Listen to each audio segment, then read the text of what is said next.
Vandals and Vandalettes, it's the God Mathematics, and you're now listening to the Vandal Hour, live on S.STREET Media.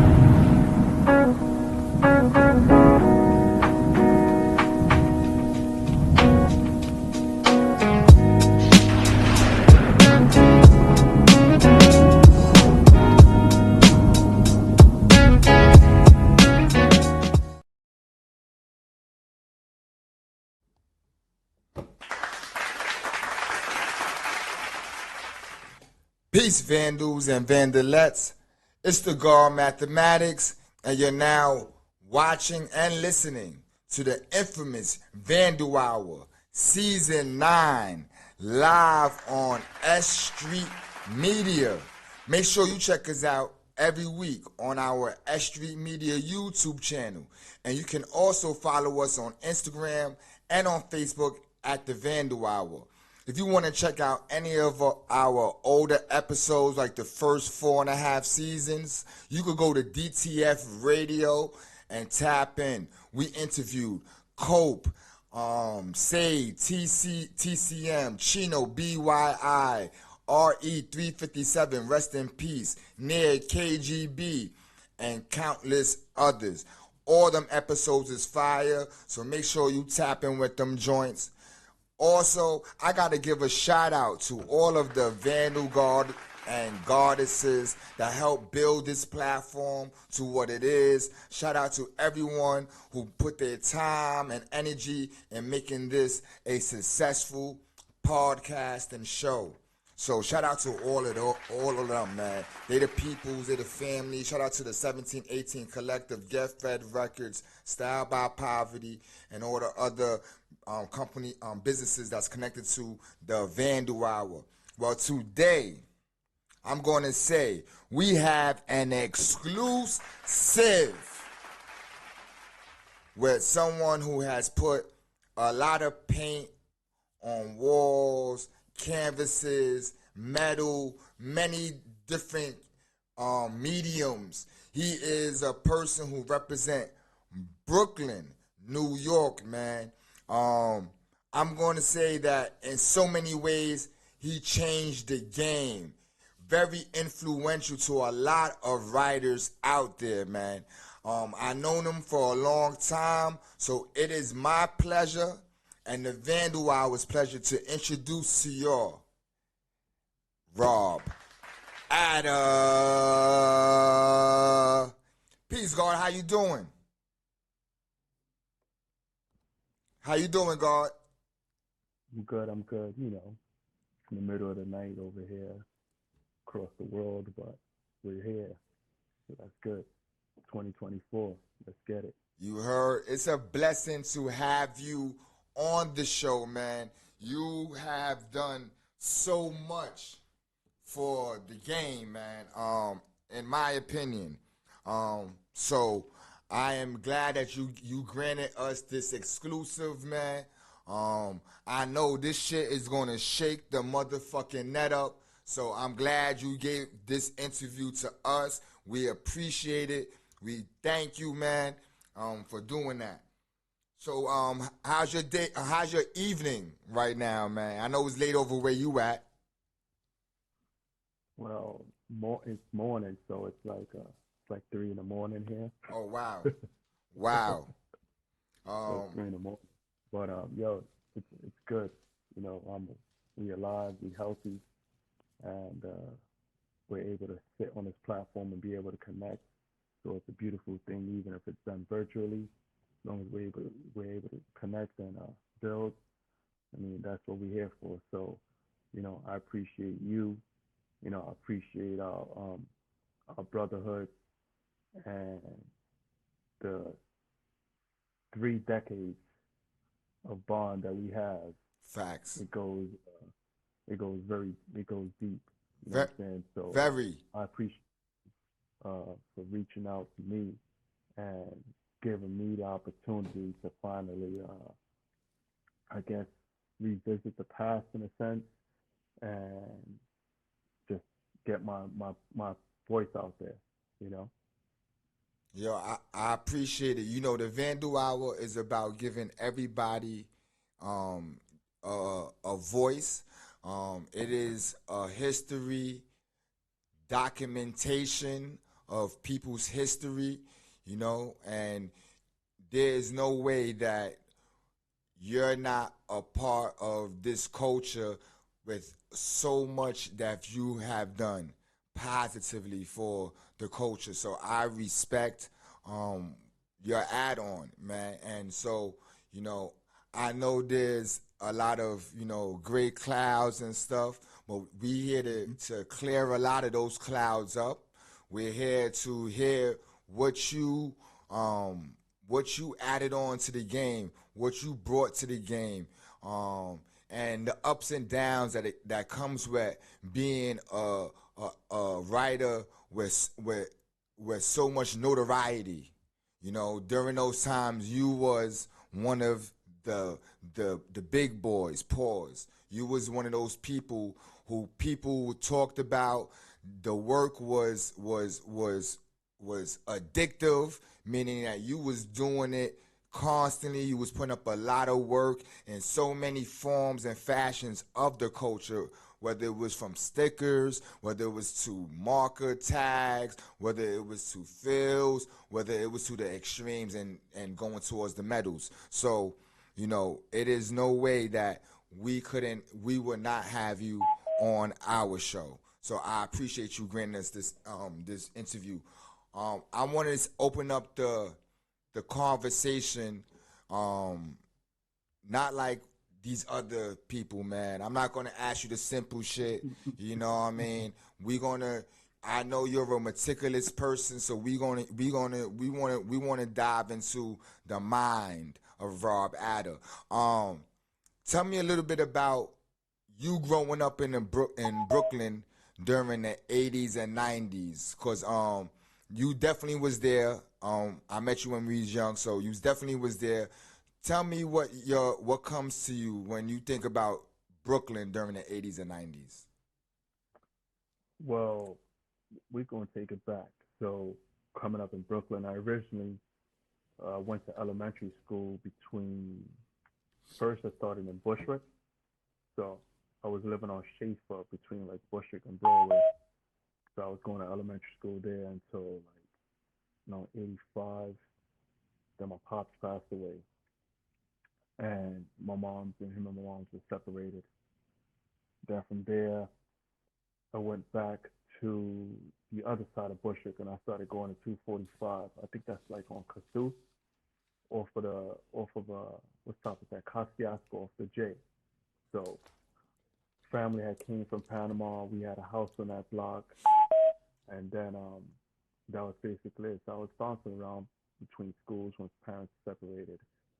So like I said, I lived for a hot minute in Bushwick. Um, then from Bushwick, you know, on my mom's side, they was in Willie B. You know what I mean? So we were like the first Panamanians in Willie B. You know what I'm saying? And that's now going on 55 years. So for those people call it Willie B, call it Williamsburg. For us, me and you, we know it as the South Side. You know what I'm saying? Pardon me, real quick. Your phone. That's your phone. I don't know what it is, but hold on. Let me fix let me get off this Bluetooth, and then that should make it better. Just so make sure it don't. How is this? Much better? Ooh, you sound much better, God. Word is born. Okay. You sound good. Now. Your mic sounds up now too. Okay. So, yeah, that's basically it. And then from there, I moved all over. We moved basically all over Brooklyn, but we had some designated areas. Then Prospect Heights. I was in Prospect Heights for a minute, and then from Prospect Heights, Crown Heights, then last Bed-Stuy, up until teen years, early 20s. Was living like in Park Slope. Oh, I forgot. I omitted one part. I was living in Clinton Hill for a minute as well. So yeah, I guess I planted a few flags around different areas of Brooklyn and Flatbush. So, what was the energy during those times? Like, you know, before the graph, what was the energy of like Brooklyn back then to you? All right, I'll paint the picture for those who listening that didn't grow up in that era, man. You know, first and foremost, Halloween, you wasn't outside if you wasn't deep. You know, every store was getting rushed. Dudes was putting batteries in socks. Refrigerators was getting pushed off the roofs in Flatbush on Halloween. Facts. Um, Stores, like I said, stores was getting rushed. Stores was getting steamed. It was You didn't walk around with shines on. Shines was tucked unless you was somebody, unless your shit was getting yapped. Um, the J line, half those stations was pitch black because the bulbs were both busted out. You know, I remember back then riding the G train, and it would pull into like Clawson and like Murder and Willoughby and those stops. And if you sat in the last car by the train, dudes were running and like tap your jaw. They was playing knockout games. You That's a know, fact. so Decepticons, stuff like that. Even the people who was non-affiliated to them. if you were whether you were non-affiliated or not, you know, there was. I remember the days of like Izod Posse, Flatbush, Low Lives, '90s Ralphie Kids, Steam Team, Low Profile. If you lived in Willie B, Dominicans ran shit with that crew was like DDP, so DDP. Dominicans don't Yep. play. Dominicans don't play. You know, so be us, being of Latino descent, we was Gucci, but them dudes always came out deep with machetes, and it was on and popping. Not to take away from my Boricuas that but Dominicanos, they rolled very very deep. And they was You know what putting I it mean? in. And they was putting it in. They was putting in work. Like they was dudes that guaranteed somebody pulled a machete. I don't know where the fuck they pulled machetes from, but they always had a machete at the ready. Um, so that's what Brooklyn was like, man. I mean, it was a different energy. You know, as I transitioned and I got older, in a sense, um, polo became a thing. So I remember a time that dudes were on a train. I've seen people come out of ITs on the train, and Facts. if dudes, you walked with something because you had to protect your own. Unless you already knew, when you ride the train certain lines, you heard what's the flavor. You already Oh, know. you already know. You When you already hear know. what's the flavor, Decepticon time. when you hear Transform. transform, when you hear what you and baby constructicons or all that shit, and yeah, man, that was the energy of Brooklyn. But it's a borough that I'm proud to say I'm from, and from what it is today, it's a total different Brooklyn. It's like, unless you look at a movie or you look on YouTube, there's no real reference. People would think, anyone that's of this generation would think we're lying if we tell them what it was like. True Really, indeed. yeah. Yo, so, growing up in that Brooklyn, Hmm. you know, I met you early 90s, probably like Hmm. around 90 91. Yeah. You was young, into the game already, graph wise. Yep. You had the big black books, not the regular 8 by 11s. You used to have the big joints. Pause. The 11 by 17 joint. Yeah. You already know. And I remember you and my man. Shout out to my man Gerard, GC, Lavar, Yeah. Yeah. Gerard Yeah. Carney. He spoke about you a lot. He kind of like, for a younger dude, he really was into your work, and he spoke so highly of you. And so when I finally met you, it was like I already knew who you was already. At that time, you going by Robski. And I remember me bumping into you in the train station, and you having a Yep. book, and we talking about mutual people we knew. That's how my cousin name came up, and Yeah. so me and you then, in those times, that's the young writer. Yeah. What's happening in those early years of you writing? Well, in those early days, it was kind of like basically writing in a neighborhood, and getting paint. We used to go to like this hardware store, like on South, I think it was like South Fifth and like um South Fifth and Hooper. There was like this hardware store in the corner, and we would try to go in there, and like you snatch like 1 or 2 can, you like you hope the gate is like open or something, so you feel like you hope you come up for like 1 or 2 or 3, and if you really had balls of steel, um, we would go to like there was like an R&S Strauss in front of the 90th precinct that we used to rack paint from as well. And as crazy as it is, what I just said, it was across the street from the precinct, so we was already rolling the dice. But that was the rebel Tom Sawyer. We going on that adventure, and we just going to get paint by all means necessary. And we used to get paint from there, and then we troop it to like the other side, which for people that don't understand what the other side means, is like the other side means the BQE splits it in half. So once you pass under the bridge and you go towards Driggs, Havermeyer, we call that the other side. Sure, if you lived on that side, then you call Keep Street, Hooper, the other side. So we used to go over there. And I mean, there's no gate, but there's a silent, like a invisible gate that divides the sides. So we used to go over. I used to go over there, and they had like these factories over there. And what I would do is I would climb over this gate and take all the silver spray paint, because they used to use that to like spray paint the refrigerators and the motors. And that's how I started building my paint up. Word. Caps wise, I was like taking them from the supermarket on like Grand Street. I would go in there and like pop the caps off for like spray and wash and shit like that, and like put them in my mouth and just hold all the caps. And that's how we was getting all. That's how I was getting all my gifs, taking them off, graffiti remover, everything in sight that I could take paint caps off. That's what I was using. Even WD-40, because I just didn't know no better. But hey, it was whatever. Yo, during those times also, was someone introducing you to the game? Because I know, not introducing you to the game, but I know you was already around writers. One of the writers that you used to be around and I was friends with was a writer named Out. Oh yeah. Out UO. For the people who may not know who that is, can you tell us a little bit about him and your relationship? Well, Out is was a very dear friend of mine's.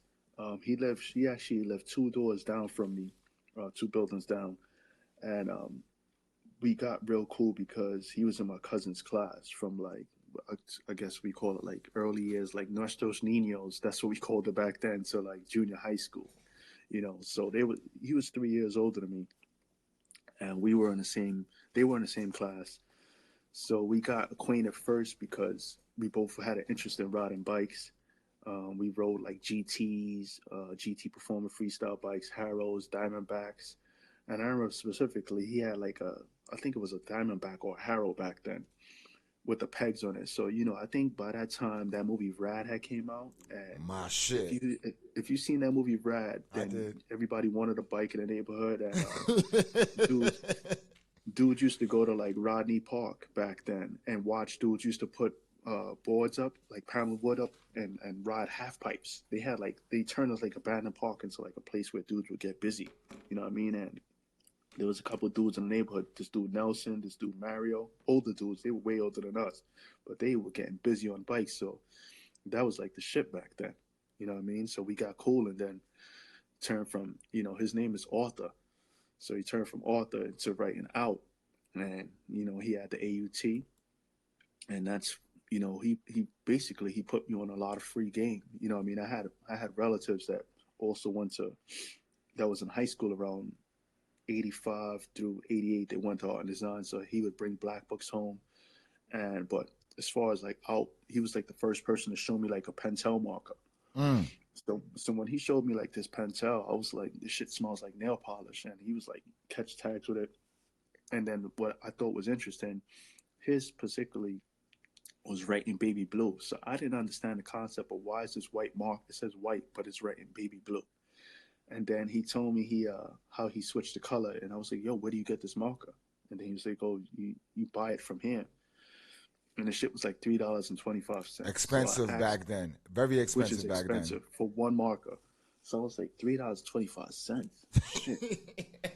So like I asked my grandmother. I was like, I asked my grandmother, I said, yo, I need $3.25, which is an odd number. And I was like, oh, I need to buy something. I need to buy something. So I walked up to this flower shop, this Chinese flower shop that was on like Grand Street And Graham and Avenue. Graham Avenue. And they had it behind the counter. So me and him walked up there. I was like hyped. Like that shit was like the money was burning in my hand, like trying to get up there so quick. And yo, I got that marker. I think I put that was like the one first and last marker I ever paid for. and and then the crazy thing is you couldn't refill those markers. It took like I wasn't that savvy yet of like making markers and like how to refill them. So yeah, man, I swear I put that marker on like my dresser like it was like a trophy. And I would just like look at that shit and just walk around with it. I went in with that marker for real. Yo, how did you feel when he passed away, when Out passed away? Well, when Al passed away, you know, I had got to see him. You know, I had moved off the block, but I was coming back to the block often, and then so I got to see somebody that was very healthy, and then to see him walking with a cane.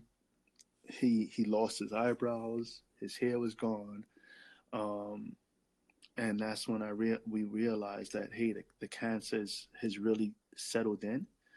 But up until his final days, he was like on a mission. Like my man would, he was painting, Facts. and he was like he was doing those fillings like leaning against the wall using his cane to do those fillings because he couldn't stand up too straight. And the amount of saturation of work that he put in is just unbelievable. That somebody you would not if you don't know him personally and you didn't know what his situation, it's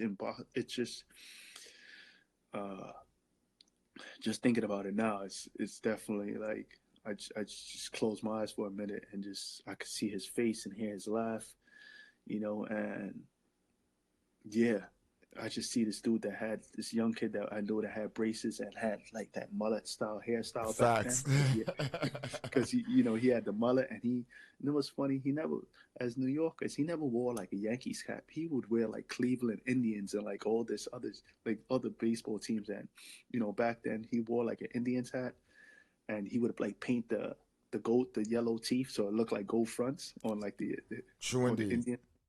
So yeah, man, it was of course it was very emotional to hear. You know, everyone showed up, and yeah, he was one of those people that was loved by everyone. He had no beef, you That, know. that's a fact. That's a fact. Good dude, good brother. Hmm. He put in a lot of work. Also, he put in a Hmm. lot of work in outside of Williamsburg also Yeah, because that's I've facts. seen that in so many places. I didn't know that he was going that hard. There's a certain point in time that he's going hard. Pause. And That was towards the end. That was towards the end when he was like, he was. That's when he really he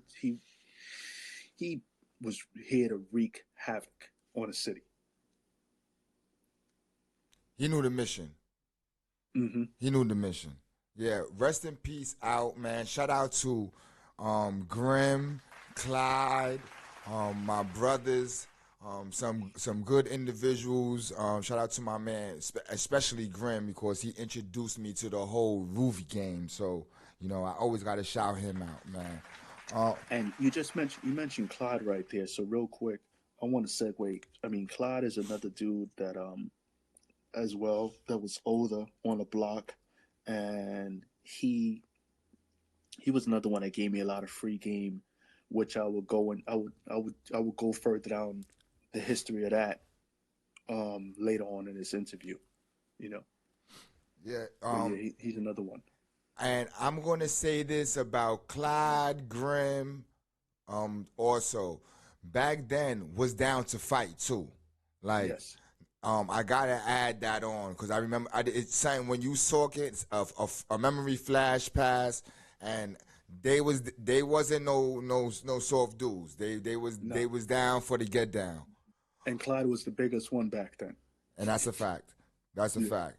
Um, in these early stages of yours, Hmm. um, outside of the out, who was some of your influences? I know that's a generic question, but I'm going to say later I want to ask you who were some of your influences when you're deep into the game. But in your Oh well, early so back state, then, yeah, your early stages, who were some of your influences? well, in the South Side, for one, I want to say Atomic. Okay, um, he was one that had he was like the mural king of the South Side. You know what I mean? Facts. He had he had murals everywhere. You Graham, Lorimer, South Second, South Third, South Fourth. Every lot, it seemed like he had the gates and he had those characters with gazelles on everywhere. So I think he was probably the biggest one back then for me in that entire neighborhood. There was this other dude that I think he wrote NG. I think he did like these NG throbs, but that's all I saw from him was the throbs. But primarily, it had to be Adam for the South Side. Um, by that time, I was young. I was playing baseball, so I was traveling a lot. With our baseball team, I used to play from Mount Carmel. I used to play out of McCarran Park. Get the fuck out of here. Yeah, so I My used to play son played baseball from basketball for Malcolm, that's church. And then I used to play for we used to play at the Lindsay Projects, so we would use that baseball field on Lindsay Projects every Sure did. weekend, and so that was for that neighborhood. And then I would go to Flatbush, and I would play in Parade Grounds. So that's when I got exposed to like TK, Kais. Um, that's Flatbush. So those are the ones, the names that I was seeing up. Like I would take the D train from time to time, and then also up on the ledges of Parkside, TK and Kais had this buck piece there. So that was something that really stuck out to me. And then we'd go to Bed-Stuy, and then we'd sneak in a Marcy Pool. So you had to climb the wall of Marcy Pool. And if you remember back then, Marcy Pool had pieces in there, right? So I would see LC. I would see LC pieces. So LC had it sewn up, and then this dude, what's his name, Flair. He was like the Flair or no Fatal. Fatal had mad shit up back then. So Fatal NFO was up, and then you know that's what it was for me. And then you go to Crown Heights, then the 501 dudes like Fogs, Kosa, and then Prospect Heights.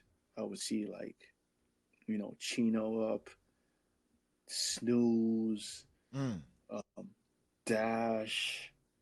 Uh, those were like directly the main dudes that was I mean, I guess Chino, this was years before I had met Chino, but yeah, he was one that was up everywhere, all over, and his tags were always is it was almost like it was a stamp. Their style never changed, but it was like a clean stamp that was Clean. everywhere. So his tags were up, and then yeah, that's what I mean for Brooklyn, literally. Then I did circle back to Bushwick, and then when I would go to Bushwick, I would I was influenced, or I was influenced, and I saw that I gravitated towards Deck VIC, um, F Boom, Hops. They're the ones that had pieces up everywhere, like all over the neighborhood. This dude Def, D Rock, Tech MOB, Ooh. um, Arion, rest in peace. Those TDH dudes, Um, VO, um, they. those are the dudes from Bushwick that I thought of. Gumby. Um, that's for that area for me for Bushwick back then. So this is before I was still a newbie to the game and wasn't hip to things. And then you get to like Graham further up, like Powers. You had those dudes, the AMK dudes out there. That whole Choco Loco, the main. I mean, Choco Loco, rest in peace. The Rest in main. peace. Then you go to Greenpoint. Then you had the KAD dudes that was getting it in over there, like Exile, Demo, Theme.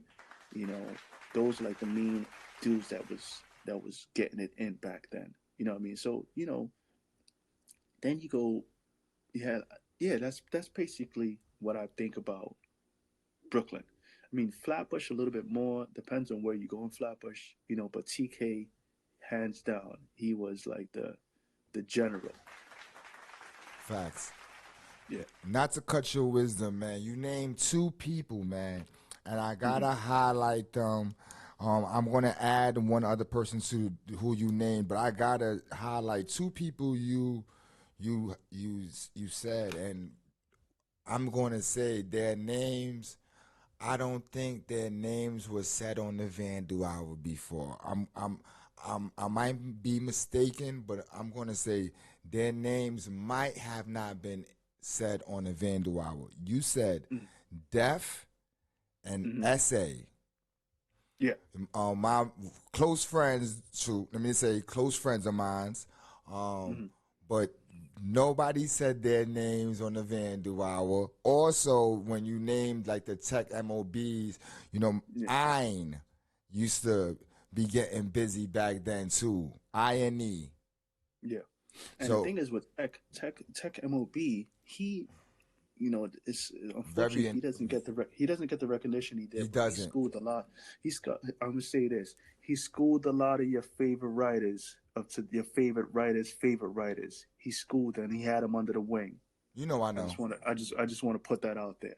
Yeah, he definitely was one of those people that was like, um, he remind me of a like Stack, like Yes. had a lot of students. Yes. Yes, and what you call it, very much influential in my time. I remember seeing a lot of tech MOB. That MOB was big in those Yeah. times. Those Um, TEC tags was very big, and the oh, my bad. I want to mention somebody else. I don't know if he's from Willie B or not, but Kano. Ooh, Kano. Cano. He's from Bushwick Projects. I know exactly what So you're talking about. The so Ghost Kano, Rider. and I'm sorry, I can't forget OE. Of course, OE. You know those tags was everywhere, but you know, those are like specific ones that I never see OE use fat caps back then. He just had these pencil stock cap tags everywhere. It was like a Clean roach hand. everywhere, Clean hand everywhere. too. Yeah. And I'm gonna say a lot of people used his style of throw up or was Mm-hmm. influenced by his style of throw up and by Yep. his hand. That Correct. E was used by a lot of people to this day. Mm-hmm. To this day. To this day. Mm-hmm.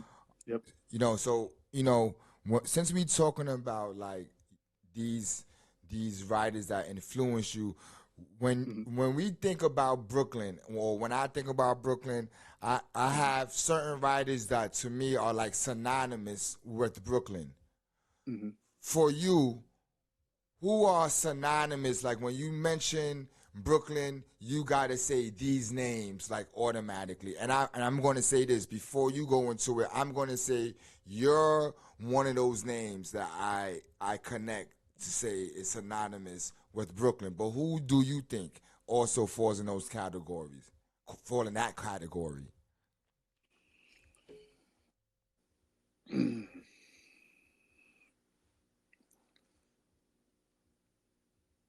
Hmm. Yeah, and you mean this when you say synonymous means they don't have to be affiliated to me.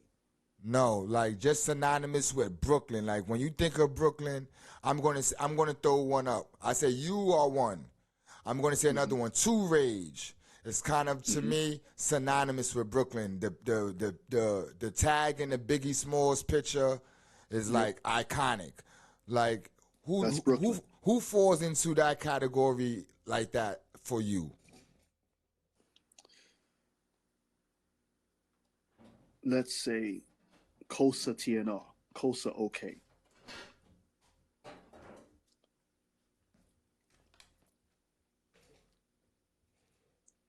Slick Definitely 501. that's definitely a strong one. Who else you said? Kosa TNR. Slick 501, Ooh. LC, another one, Dust One JFS that doesn't get mentioned. Mm. Um, of course, did I say TK? No, you didn't. Yo, you said CK earlier, but you didn't say for this. Um, the mayor of Brooklyn, Chino BYI. You Yeah. know, that's like the glue. Um, Keo, X-Men. True indeed. True indeed. Although he represents Harlem, James Top, Bed-Stuy Do or Die, That's a fact. Herb 99, Don CIA. Um, we really talking Brooklyn. Um, Custom, Magoo, True indeed. BT Rip, um, Spare Top, aka DS3.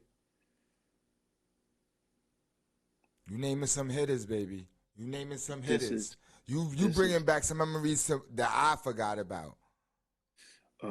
if you ride the J line as a kid, as a shorty, as I rode the bus, um, KATKK. Um,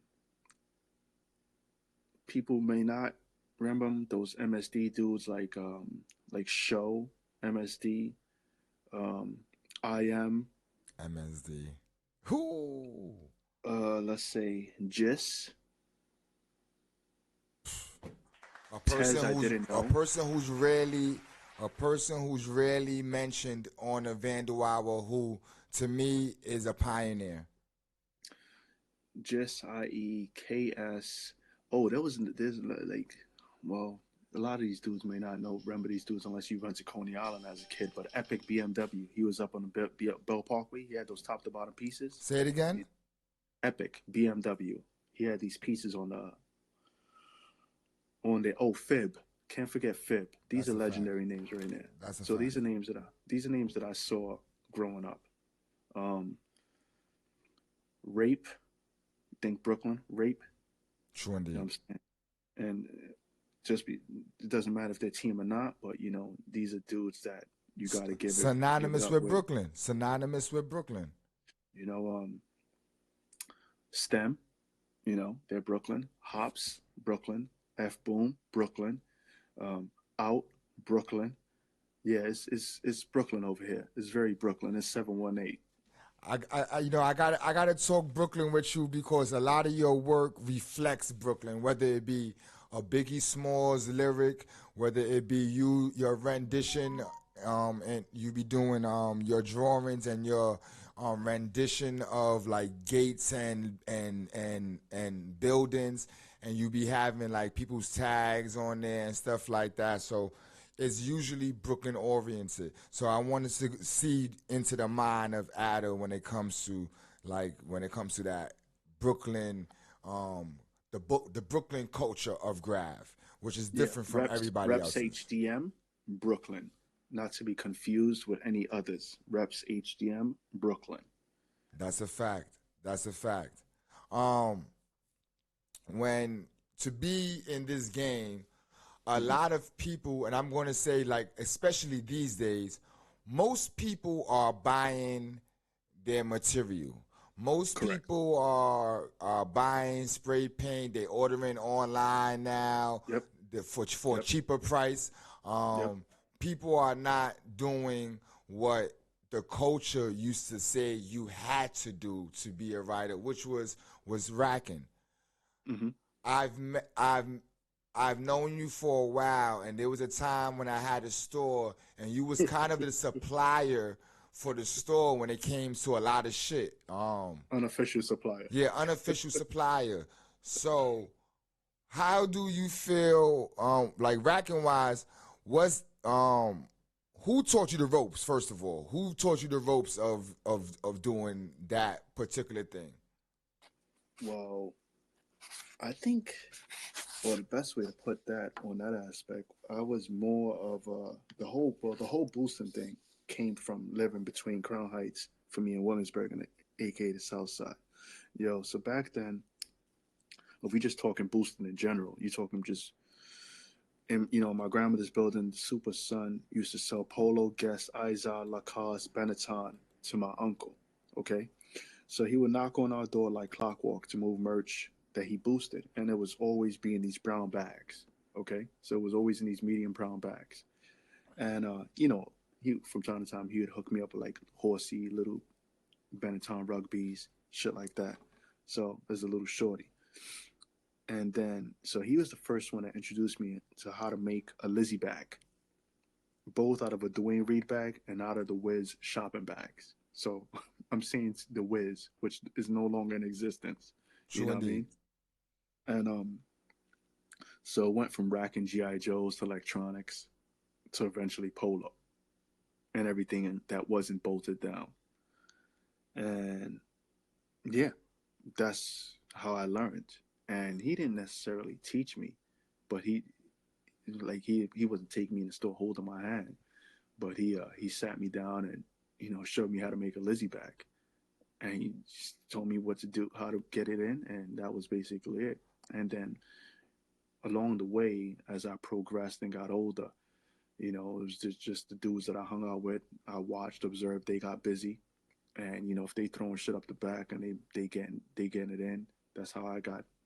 I picked up moves on the way, and back then I wasn't really using that up the back shit. I used to throw shit down the leg, sleeve things, and my cousin back then, Rape used to get busy with the girdle. So he was the Ooh. first person that I used to see that used to boof with a girdle on. And from there, that's when I learned about the girdle shit. And then I had these dudes that I used to chill with from Ralphie's Kids. My man Dre Low. They were the first dudes that I used to see that used to throw stacks up the back. And like the whole stack for me, I would just take one and two, but these dudes were taking a whole stack. And I was like, why are you taking a stack? And then I realized they were taking a stack to bring it back to the hood to bump off, pieces.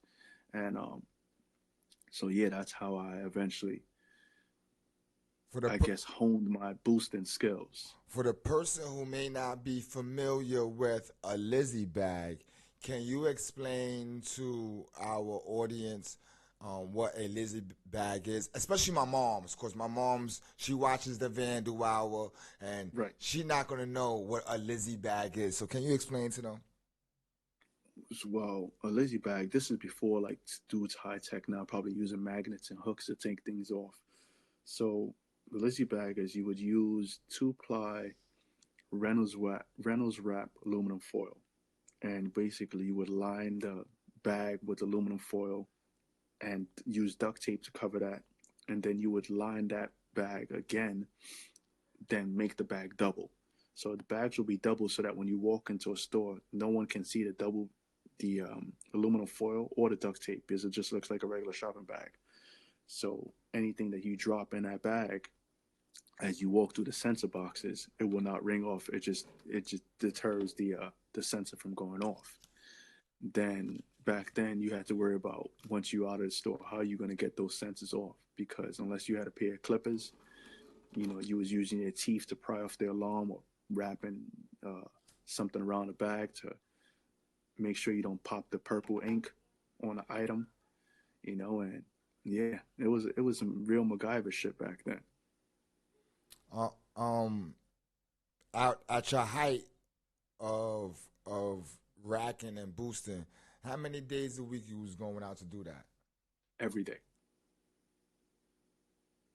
every day, and in a sense, and I'm not gonna say I was out G and low every single day because that would be making spots hot. So, but I went to school in the city, right? So therefore, I was not a person to eat McDonald's or any fast food. So I would go to like Dean and DeLuca, rack sandwiches from there, you know, go to A&P, get the ready-made meals that you just pop in the microwave and bounce. We'd there was enough spots back then. I used to work as a messenger as well. So I worked in Midtown, so I would just fill up the food, the tier, and then they had like the double doors, so I know which ones I could bounce out during lunchtime, and just fill it up. And those joints that you just weigh the food and just charge you an arm and a leg. I was already out the door, sitting in Bryant Park somewhere eating free lunch every single day. So, um, and basically anything that was in my path, I was fortunate enough to not burn any of my racks back then. So, so I had the upper hand. I had schedules down of employees in stores. Who's going to be in the spot when you going in the spot type of thing. Exactly.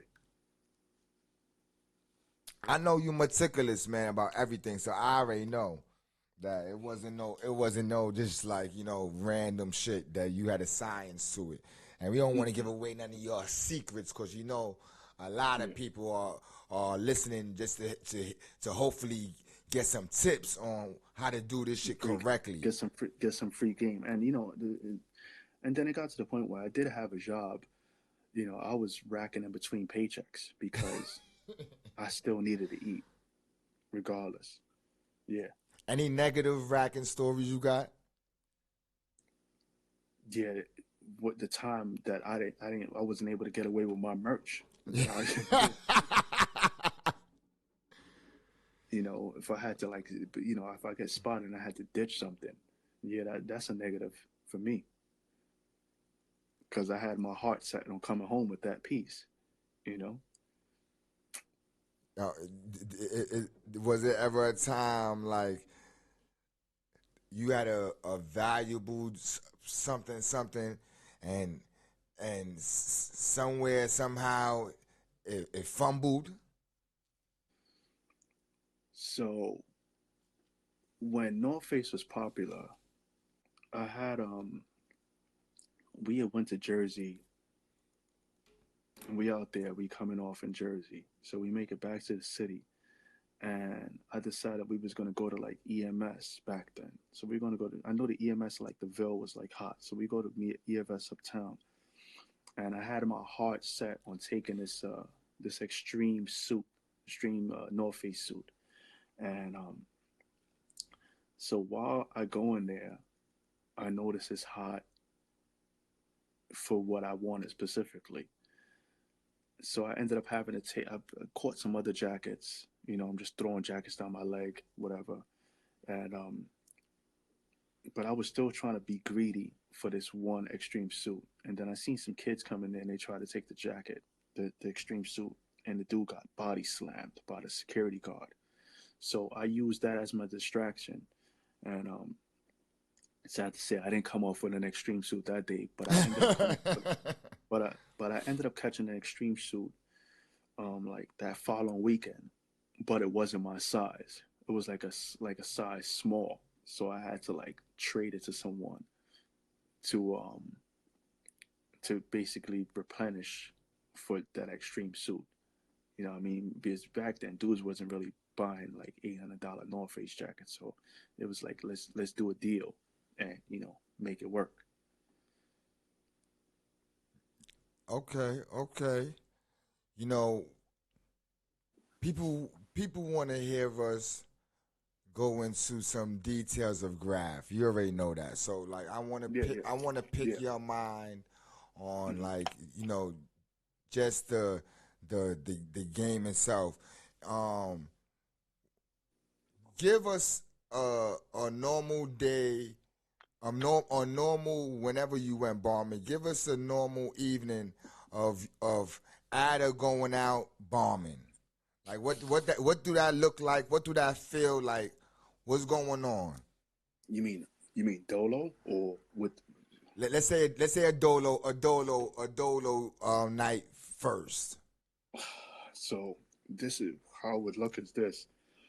Wherever I was at during the day, you know, mainly back then, I rode the train, but I would be out on a bike or on a bus. So I'd ride a route in a bus during the day, or I'd ride the train and I'd pay out the windows. And then I know for certain I'm coming back for it, you know? So it's either So I'm already plotting already because I've been racking paint from the week before, and I'm just ready to get it in. And only one time I can say that while I was out bombing, I went to rack paint while I was out bombing because I needed paint. I know it sounds strange, but I back dig it. then, I dig it. but back then in the 90s, there was a Home Depot that was 24 hours on the 7 line. So I made my way out to this Home Depot on the 7 line because I needed some blacks and more whites. So I stashed our shit. We went in there and I racked like 30 cans down the leg and in my jacket. No, there was no jacket in my bag, only down the leg because I was wearing t-shirt and jeans. So I walked out of there looking like the Michelin Man because my legs were so heavy with spray paint down my legs and my waist with these huge ass jeans on. But yeah, I was able to get it in. So yeah, that's what it was. And then I would come back out on my bike at night and it was a wrap. Wherever my bike go, I'm going. 24 hours is bodegas everywhere. You know, I got money in my pocket. I'm on my bike with a nappy. I'm using that shit as a ladder. I'm getting away. I'm getting the job done. So That's you how it was on the solo tip. so you was using the bike as a these dudes as a jetpack back then. I was using the bike as the partial jetpack. When I say the partial jetpack, because back then they had dumpsters outside of the orange garbage cans. So I would use the garbage can. I would roll the dumpsters wherever I needed to go, and then stack garbage cans on top of it with a milk crate, and that's how I was catching a lot of high spots back then. Yeah. Yeah, there was a time that you was doing like the top of the stores type thing. Like you was kind of going. It was you had took it off the ground and brought it up and doing like intricate shit high though. Well, the reason why I had no choice to do it because if my shit was ground level, that means it wasn't going to last long. True indeed. No, you know what I'm saying? As they say, the ops. You know, I had to, I had to boost it up, take it up a few notches, Make it a little bit more difficult. make it a little bit, just a little bit more difficult for you to work. Give you some exercise. Yo, during these times, man, was you going to was you focusing on a borough or was you going all out to all the boroughs? I was going all out. I was going all out, honestly. You know, the Bronx wasn't really. I want to say the Bronx was one of the only boroughs, along with Staten Island, that wasn't really on my radar. One because the BX was a place that I wasn't familiar with aside from like Yankee Stadium, and aside from Yankee Stadium, the cow doors that they had up there, that was my only other purpose to go up there was to boost spray paint. You know what I mean? And I didn't go to the Bronx for anything else. Yeah, I didn't get familiar with the Bronx until later also. Yeah. So in these missions, there was times that you had a partner. Yeah. What do that look like? Now you got somebody you in synchronicity with. What's going on? Mm-hmm. Oh, well, when I first started out, I had a partner, and that particular partner, he was like a little bit older as well, and I think we got the job done. Some people paint faster than others. My job was to ensure that I painted quick, and it was a good time, And I think over the years, different partners, people paint differently. Some people are alert, some people are not alert. Um, I did my best to work to paint with people that was alert, and had my back. If you ask for them to look out, they're looking out and not looking at you do feelings. You know what I mean? Because that defeats the purpose.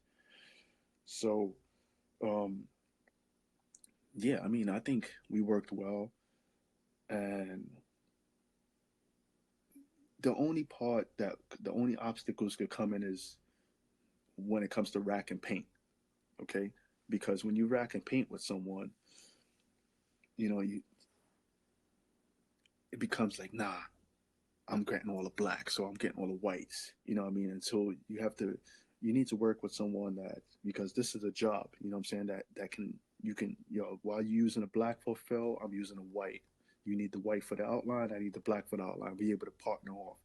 You don't want nobody to be stingy with paint and nah, you can't use that black, or nah, you can't use that fat cap. You don't want to deal with that bullshit.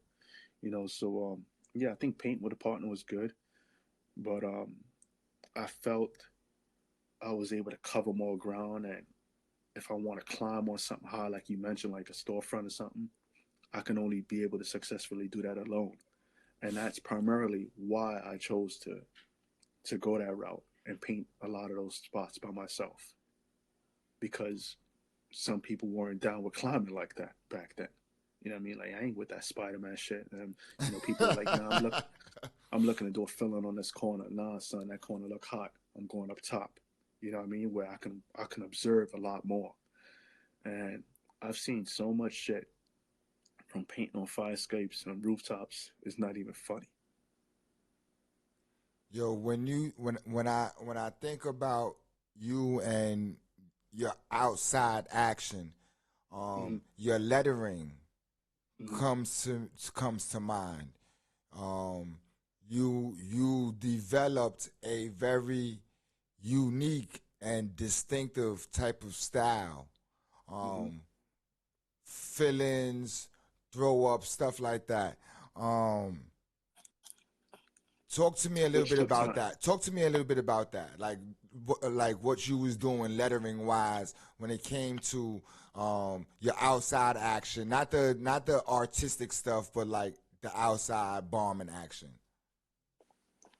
Okay, well, we go. I guess we going into the Ader part now, right? True indeed. We're in Ader, and you're in your motion. Okay, so 91 February, I had needed to change my tag.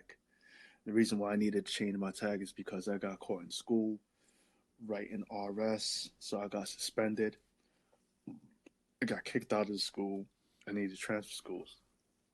So I had new STEM already since '89.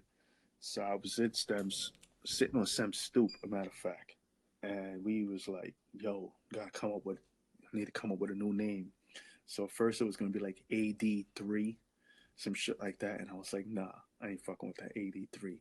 Then he was like, yo, let's switch around some letters from your name. And back then STEM used to write STEM and write stalk.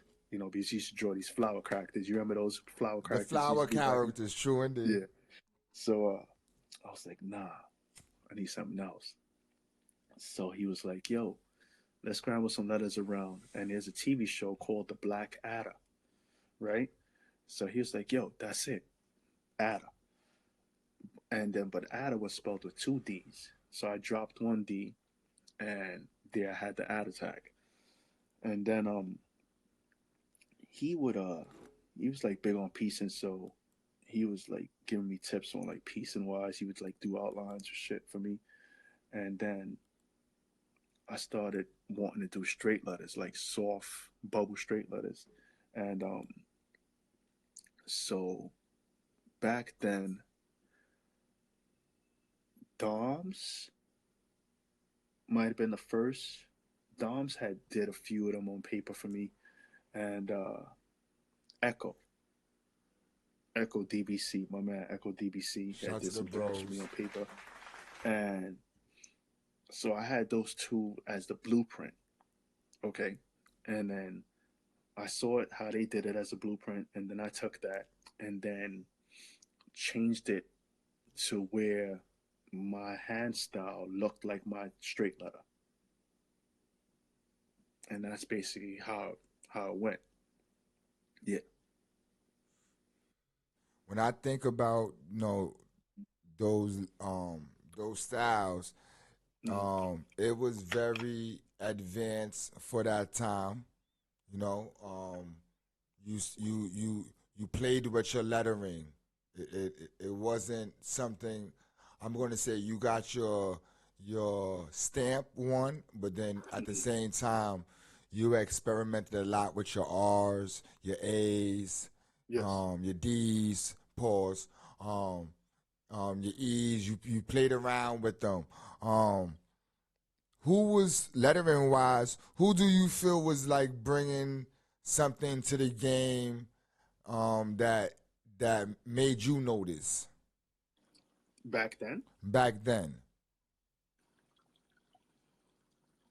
tag wise, No, like and no, and lettering. More in your your plain letter style, your throw up styles. Who you felt um was bringing something new to the game, like during the Ader years. rape TCM. That's a fact.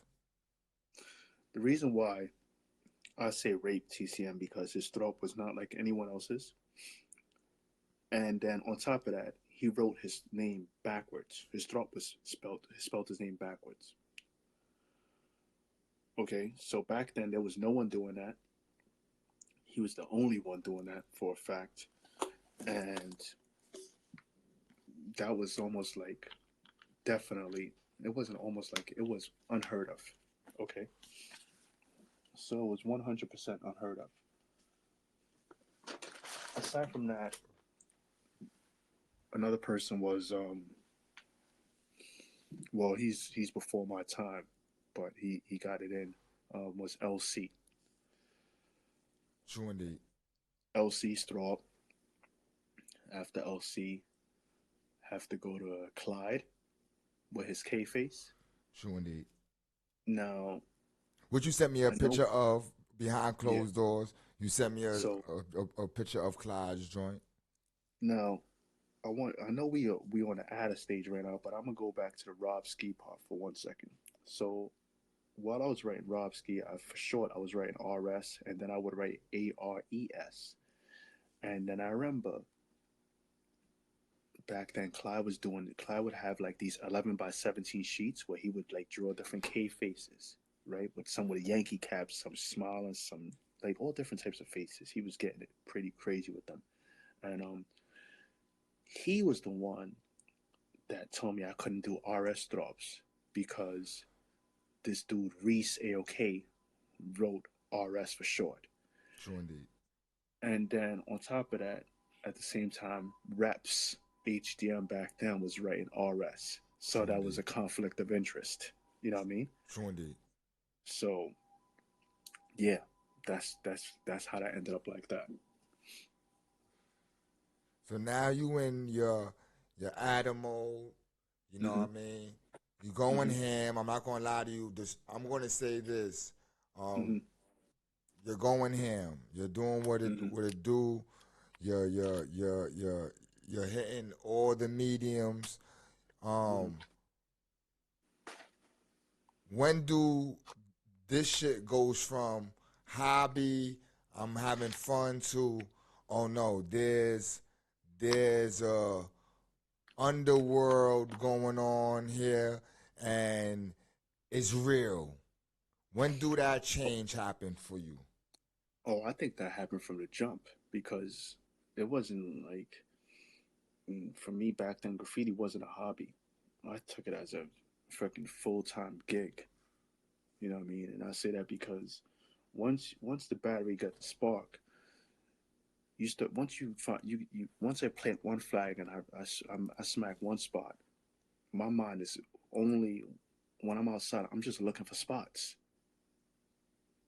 You know, it's almost like you looking for targets. Like I need to get this, I need to get that, and that's just what it was. I saw everything as a target that I could squeeze my tag in or throw up or fail. I'm gonna make it happen. Yeah, you was you definitely was attacking the motherfucking the game crazy in those years, man. Especially the roofs that nobody was on, that looked like they were slept on.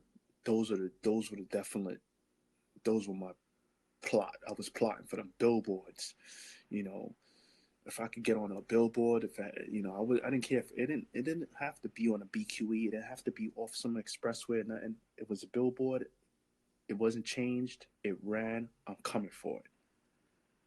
Yeah, cause when I was in the style during those years, like moving, you had like just continuous rules.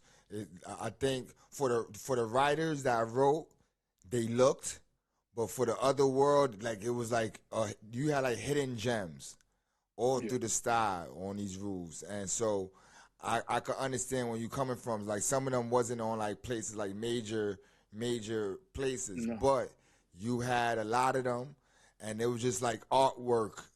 You bombing though, but it's artwork of some dope shit. And as a writer, I was paying attention, so when And we everybody rode the bus. And the reason why I picked those routes is because those buses rode from, Bushwick, sometimes different parts of tip of Queens, Ridgewood, all the way downtown Brooklyn. Everybody rode that. So those avenues, I needed that.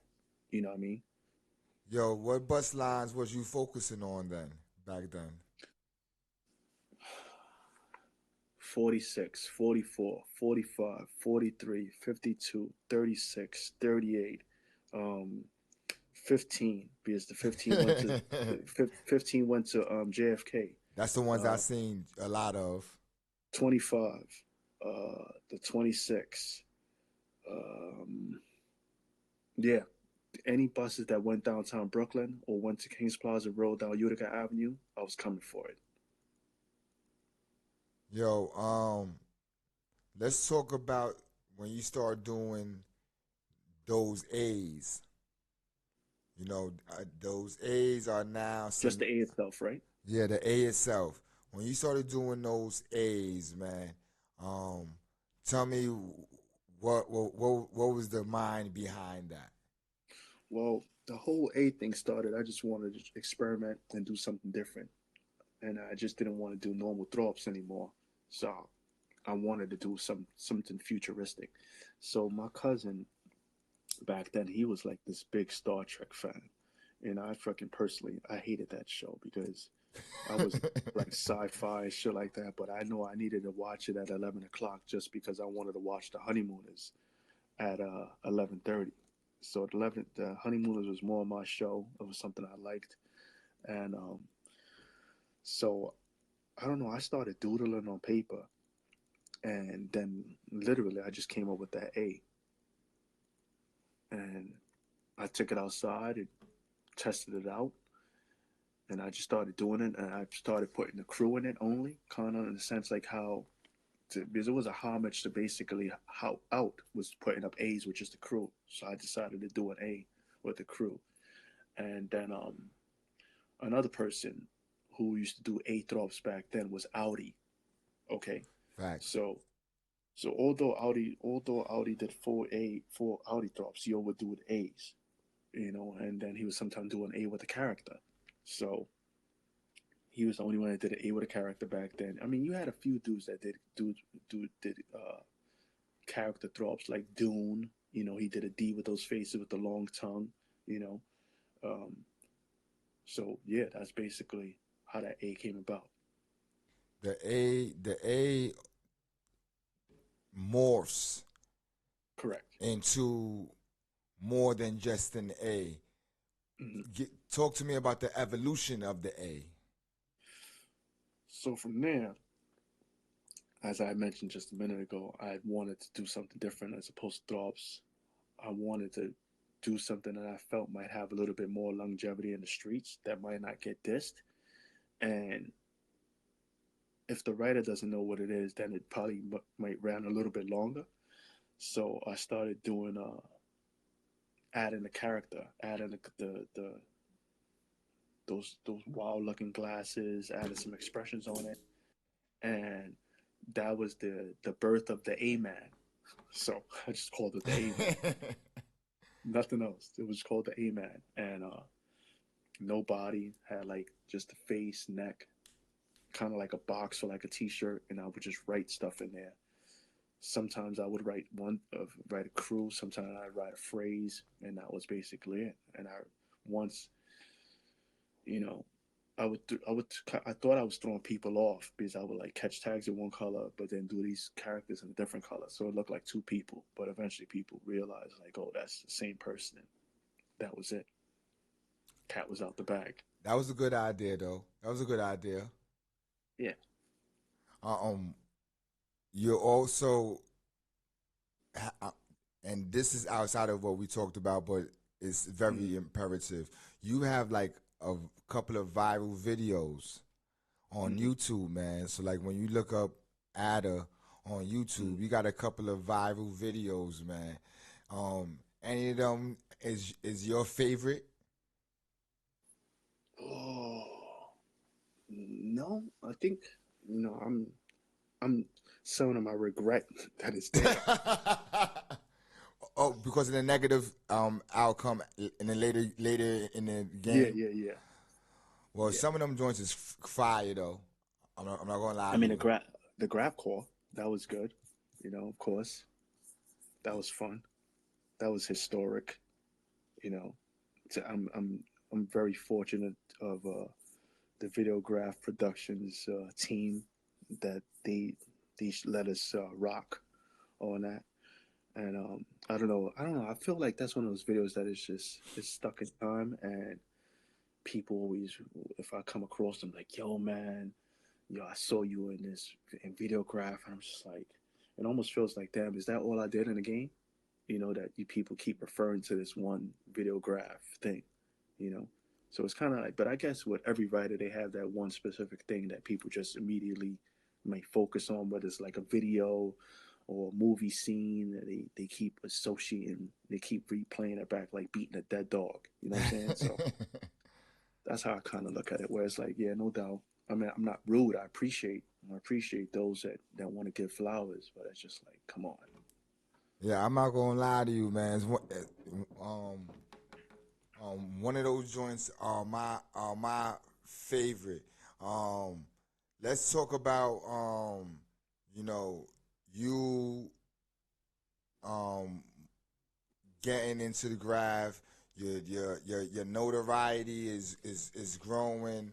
Is getting more attention is coming to you. How you're feeling during these times as a writer coming up?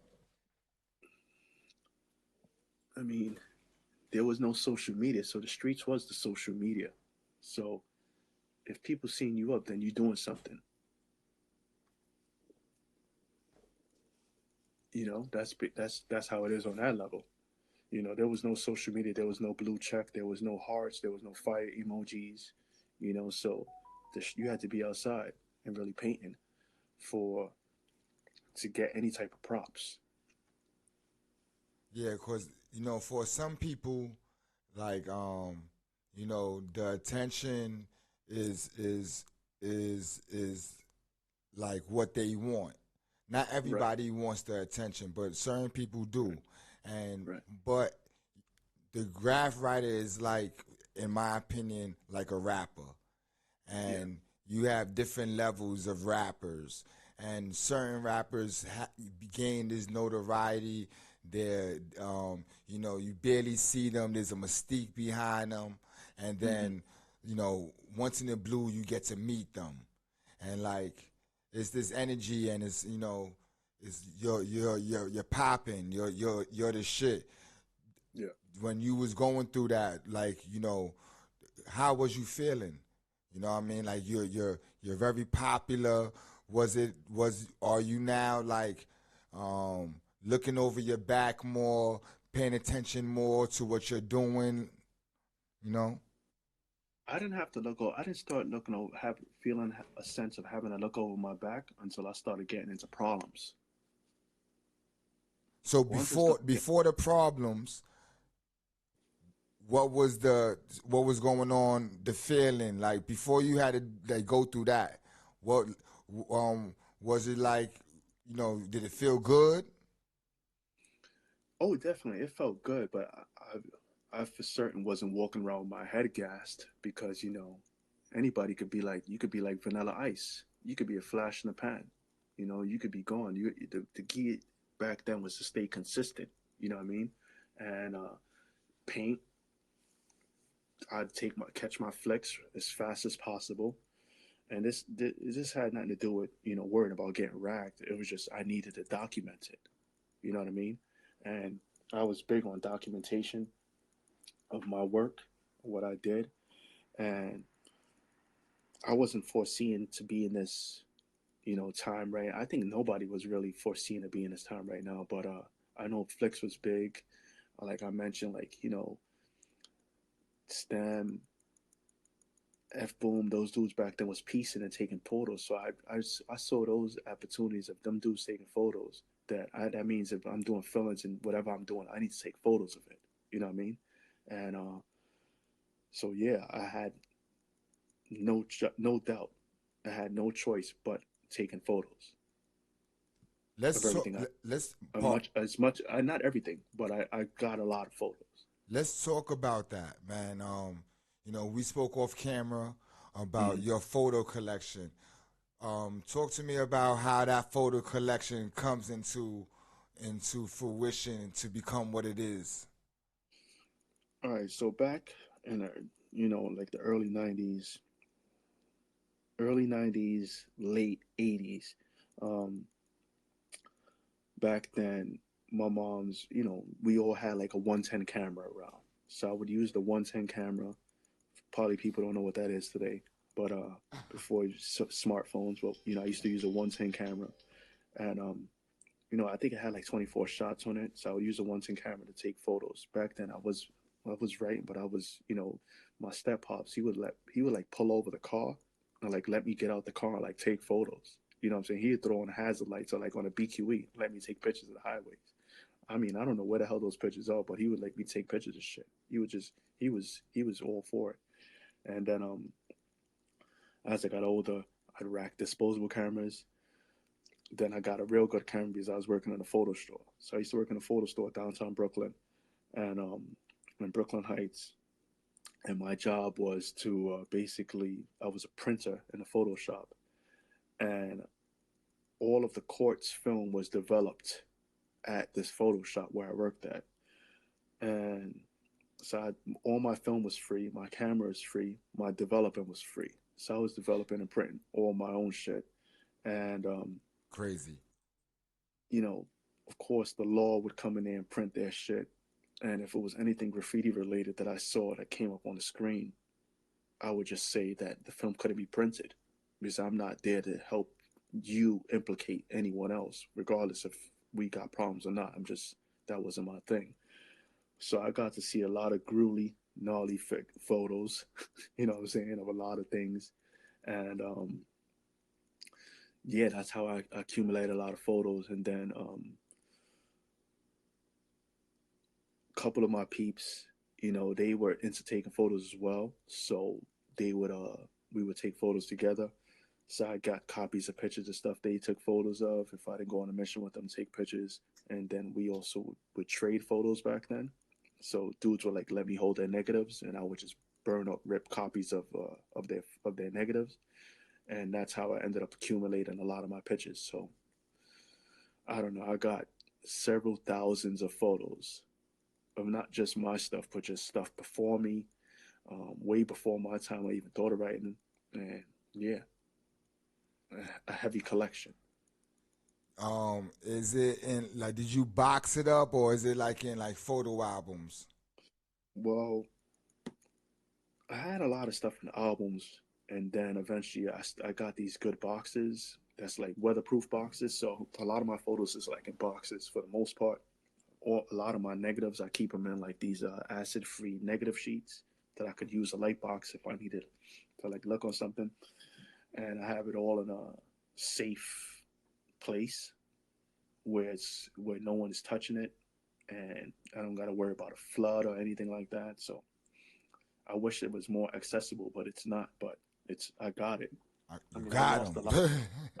I got it. I lost a lot of pictures. For certain, there's a lot of shit that I don't have from because just people I fell out of contact with. So there's a lot of photos I don't have.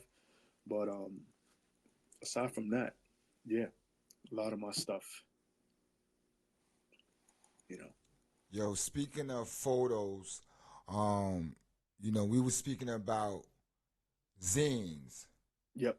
and there's a whole world that's in this zine world. There's million zines out there. I Tons. remember in '89, Gumby used to have one that I used to buy. Hmm. That had a lot of dope shit in there.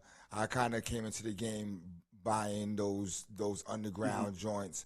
Um, Talk to me a little bit about the zine world. What first got you into it? First of all. So I first got introduced to zines by going to Soho Zat. So I'd go to Soho Zat, which is known as Scrapyard and Bounder System, and I would buy zines from there. They were like $3, $4, maybe $5. I think a color one was probably like $10 back then. And Phase Two had this one that was called like IGT Times. He was like the first like huge fold out one that I saw, and so that was like my first introduction. And then what we would do in school is people, there was always black books around. Some people would bring photos to school, and I would just, being an art major, I would just use the copy machine in the art house. So I would Xerox stuff, and it was all black and white. I didn't even think to Xerox it in color, and I would just print it off and make little zines for myself or the peeps, and then that was it. How I got into the zine culture, if anything. Yo, the culture is crazy, man. Now it is, yeah, definitely. It's like a lot of people are producing them. Some Hmm. of my friends are producing them. Hmm. Right now, which zines you think is dope? Right now, um, my homie that makes rat milk zine, that's one it's official. Rat milk zine I got.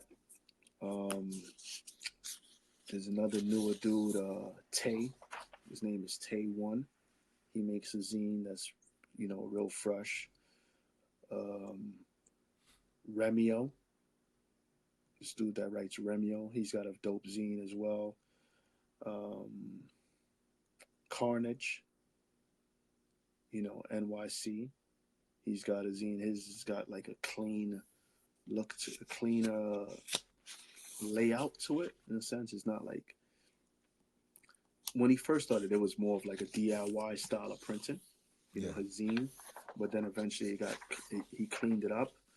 Um, this other guys is called Cut in the Fence. They have a pretty fresh zine. Um, Dabs, I think he's originally from Canada, but he's out in Asia, so he's got a zine as well. That's pretty dope. And the homies that run Legalize Tokyo, he makes like a one-page zine, but he also makes some other zines as well. He's had a few publications over the years that and that's what I feel are the official zines right now. You produce a couple of zines yourself. Talk to me about that. I think I've made over 20 different titles Wow. of zines. Um, so the late 2000s, I was removed. I removed myself from the game. Beef, X, Y, and Z, just change things up. But I wanted to still give something back to the culture. So I felt there was like a void, and from that void, I decided to start going through my photos and making zines. So I had already an interest in them since the early '90s, and therefore I wanted to fill that void. So I decided to revisit zine making world and how to be able to do it in this digital society. So I tried taking some advice from two homies, and then at first, the first real issue for sale, although it got good feedback, I wanted to change it up a little bit, the packaging and everything. So I had a crazy plug to print it all for free, and then I racked every piece that was needed, from the paper, the stapler, the baggage, Everything was for Wow. free. Okay. And then I had, peeps that, worked on like different clothing brands, and I would just ask them for stickers. And I would use their stickers to insert them in the zine. So when you buy a zine, you get their stickers with it. I mean, so you're getting something free, and I guess that was the way of me looking at cross promotion That was without dope. Dope idea. knowing what. So I was promoting everybody's stuff, and when I would back then I was making, this is before the late 2000s. I was already coming to Japan, and when you buy magazines in Japan, they always come with something crazy like chopsticks, pencil cases, erasers, all types of craziness. So that influenced my whole packaging of how I was packaging my zine. So I started packaging my zine and started adding in little crazy things off the wall that you wouldn't expect about a magazine. Okay, and then at first there were many naysayers like, oh, wow, this dude Adam making these fucking zines, and that's some hipster shit, blah, yada yada yada. you know. Then fast forward 5 years later, after that, same naysayers and haters are making zines. You know what I'm saying? Now they riding the zine wave. And I can honestly feel, whether they want to admit it or not, they bit my wave and started making zines. And at first I was upset about it, but I turned that into something good, and I saw that, what, imitation, and it's a sincere form of flattery. So whenever someone sees their zine, they can think about it like, oh, by the way, I remember when Ader was making zines first. True indeed. Yeah. Yo, the hand style. Mm-hmm. We didn't speak about this off of camera, but I gotta Mm-hmm. talk to you about the hand style, man. Mm-hmm. Um, you know, give me like the evolution and process of this hand style, man, because um, it evolved to like Super Saiyan style now. You know Yeah. what I mean? Talk to me about that, man. Well, I was influenced about by people I was around, people that I saw up, you know, like growing up in the 90s and 80s. Yeah, there was dudes that pieced, okay? And so I had that element that I saw. But when I looked at the walls, you think about it, man, I was a latchkey kid that I rode the bus every single day. Okay, and we're not talking about the cheese bus. I rode the transit, the 46 bus from Crown Heights to Williamsburg Bridge every single day when I was going to elementary school. So looking at those hand styles outside, those fresh ass hand styles, is what made me want to only focus on hand style and drops. And I have a god sister, and aside of graffiti, she was one that told me that you know girls don't like dudes that don't have good handwriting. So that made me want to write neat and want me to put out something good. And plus, my father was super strict when he was alive. He used to number the pages in my Mead notebook, the black and white composition notebooks that held like 225 pages, because he would number them. So if pages were, if I ripped out a page, I got an ass open for that because the pages were numbered. You know what I mean? So I couldn't rip it and I couldn't erase. So when it came to hand style, it was something I felt you needed to take pride in, and it's something that I really took very seriously. So once, like I said, I was influenced, but and once I was able to take that what I was influenced by and create my own hand style, I needed to make sure that anyone else that took from what I did, the origin of it. And I tweaked, my hand style over the years, and I feel even to this day it's something that's still developing. You know. Yeah, cause it still seems to evolve. Yeah. Like it does. It hasn't. I, I I spoke to you off camera about that. Mm-hmm. I had to figure out the A. It took me a minute to figure out the A, and Mm-hmm. but it constantly changes. Cause even when I think I figure it out, you bring it to another level. Um, it, when you're writing it, is it something that you're taking a lot time doing, or is it's happening fluidly? Happened fluidly. First, those letters were each written individually until I became able to perfect it so the whole tag is is a one liner. Wow. Oh shit! I didn't even know that. I ain't think that. Yeah, the tag is an entire one line. When you think of people with hand styles, who's some of the names that pop in your head? Dope penmanship. Hmm.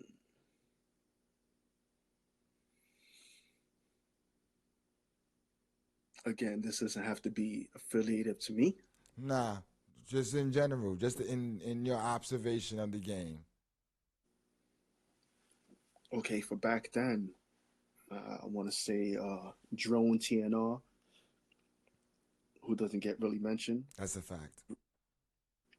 Fritz NAK, Ooh. Frey Killam, Fib. True indeed. When you say names that's not normal to the show, um, I hope no one takes offense to me giving hand claps. But Hmm. sometimes when it just catches me off guard, I automatically just hit the hand claps. All the people that you named deserved hand claps. But who else? Brea,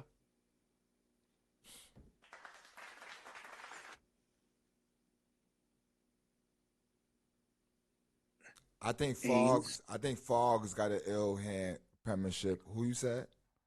my man Ames, rest in peace, because he was another one that did the one liner. Um, Scans AWG,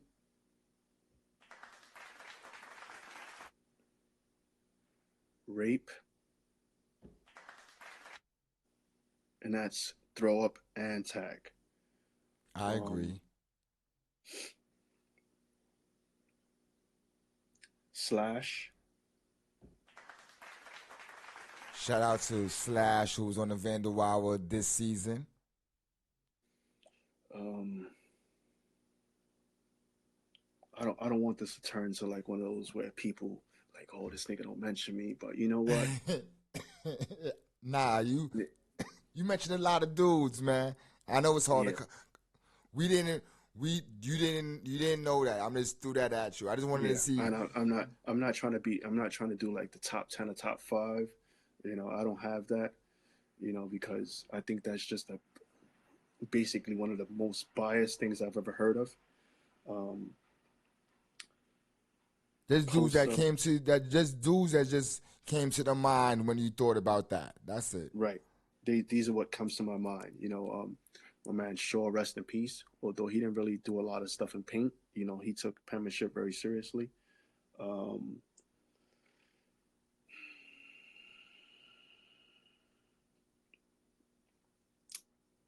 what's this dude?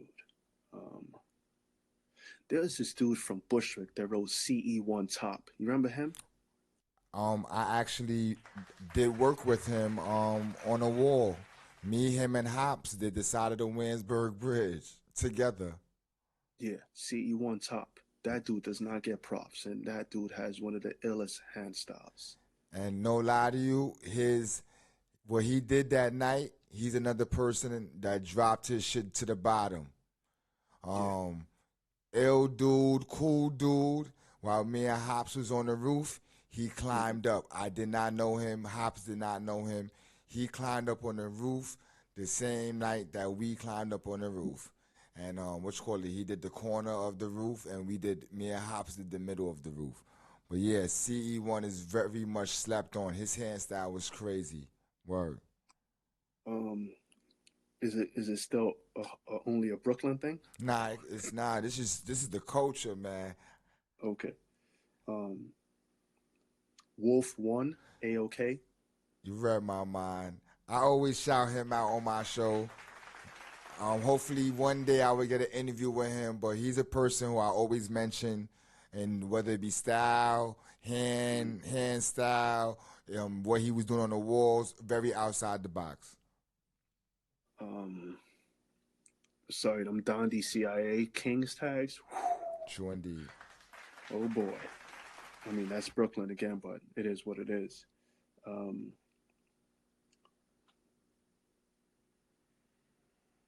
The Jaws tags and the Jaws ones he would do, the Jaws ones, those tags with the long J, True with the indeed. E whipping.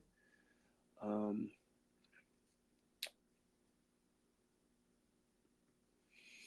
hmm. You name some interesting people, man. You name Yeah, some I don't want to be. interesting people. I don't want to. I can't be one of those that go along and just ride the wave with everybody else. Everybody else say the same names, but it's time to. I don't want to say the underdogs, but give it the props to where the props needs to be given. That's a fact.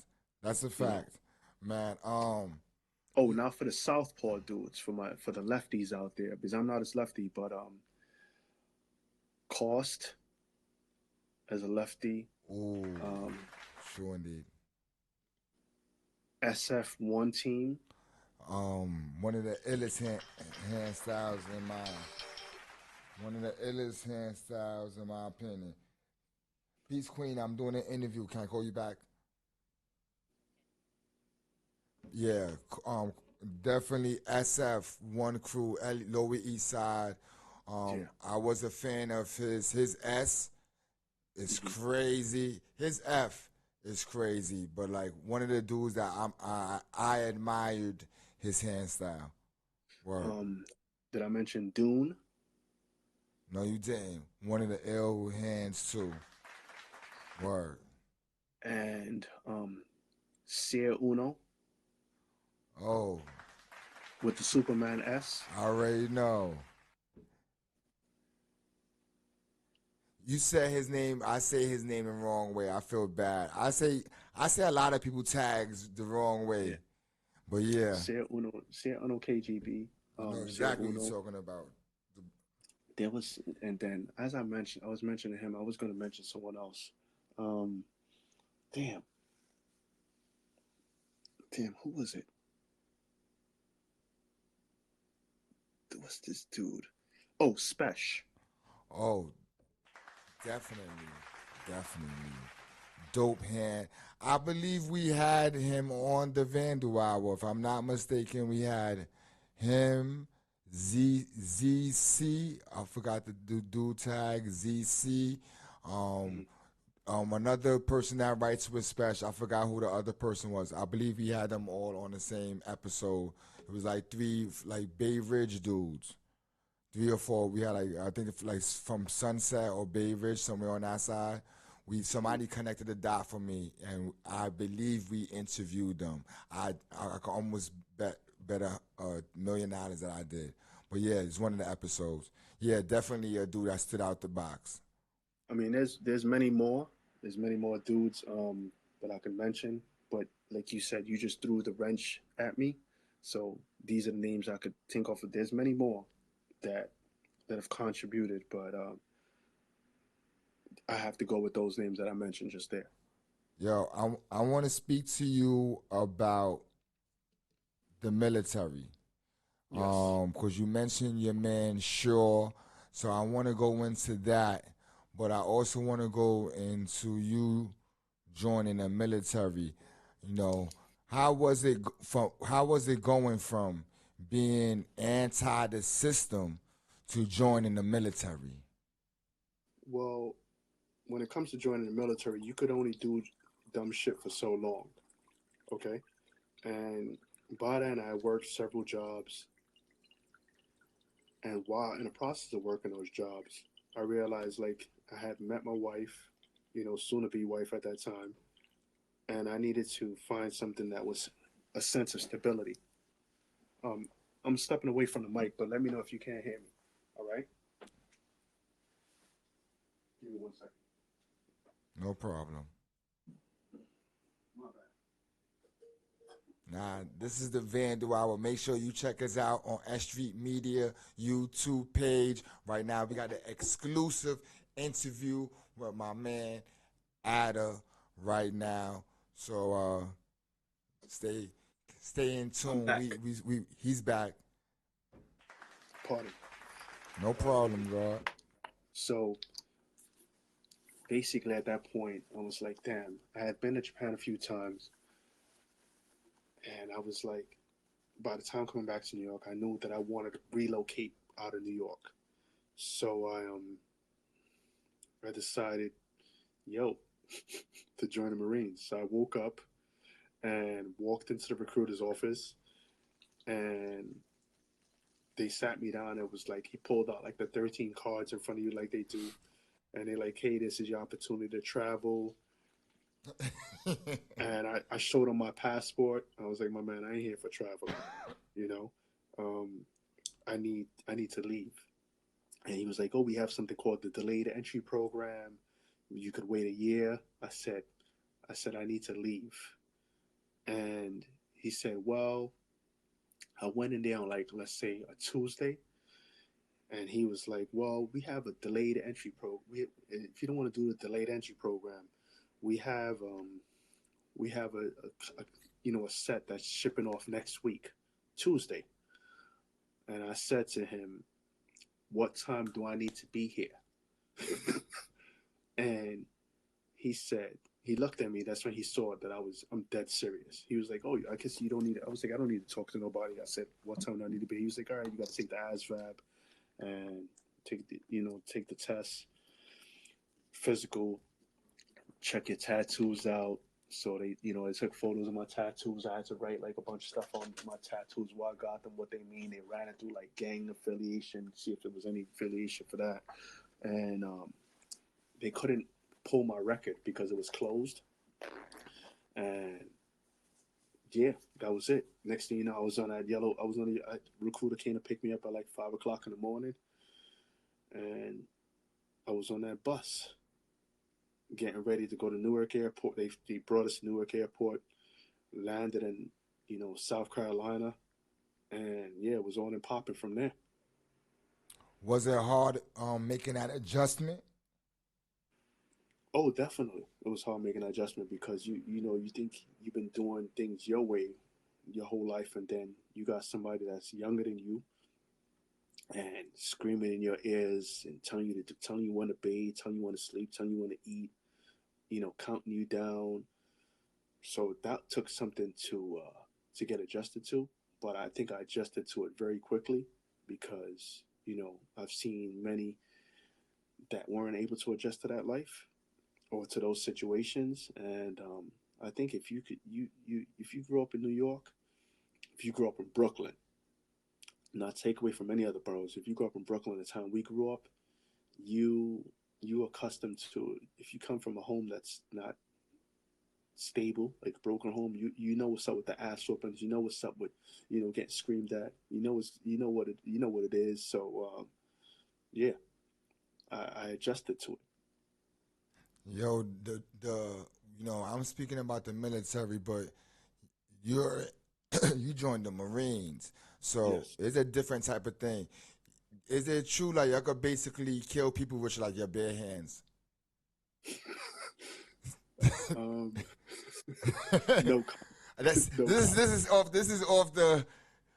Listen, I just had to ask that because the Marines is like one step under the Navy SEALs.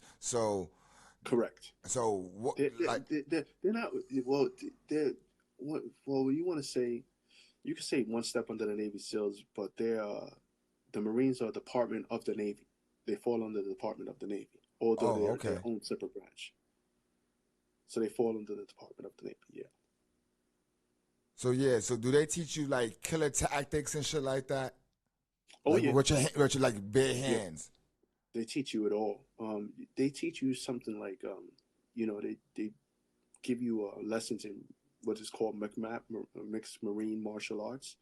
Um, so you don't do that in the beginning, but like the first, I think it's like second phase, something like that. You have to go out there and fight, and then you also start fighting with the pugil sticks. If you look on YouTube, you see dudes that look like this big Q-tip, and you start learning how to fight with that. Um, You talking about get the like gloves American on. Gladiators? Yeah, definitely.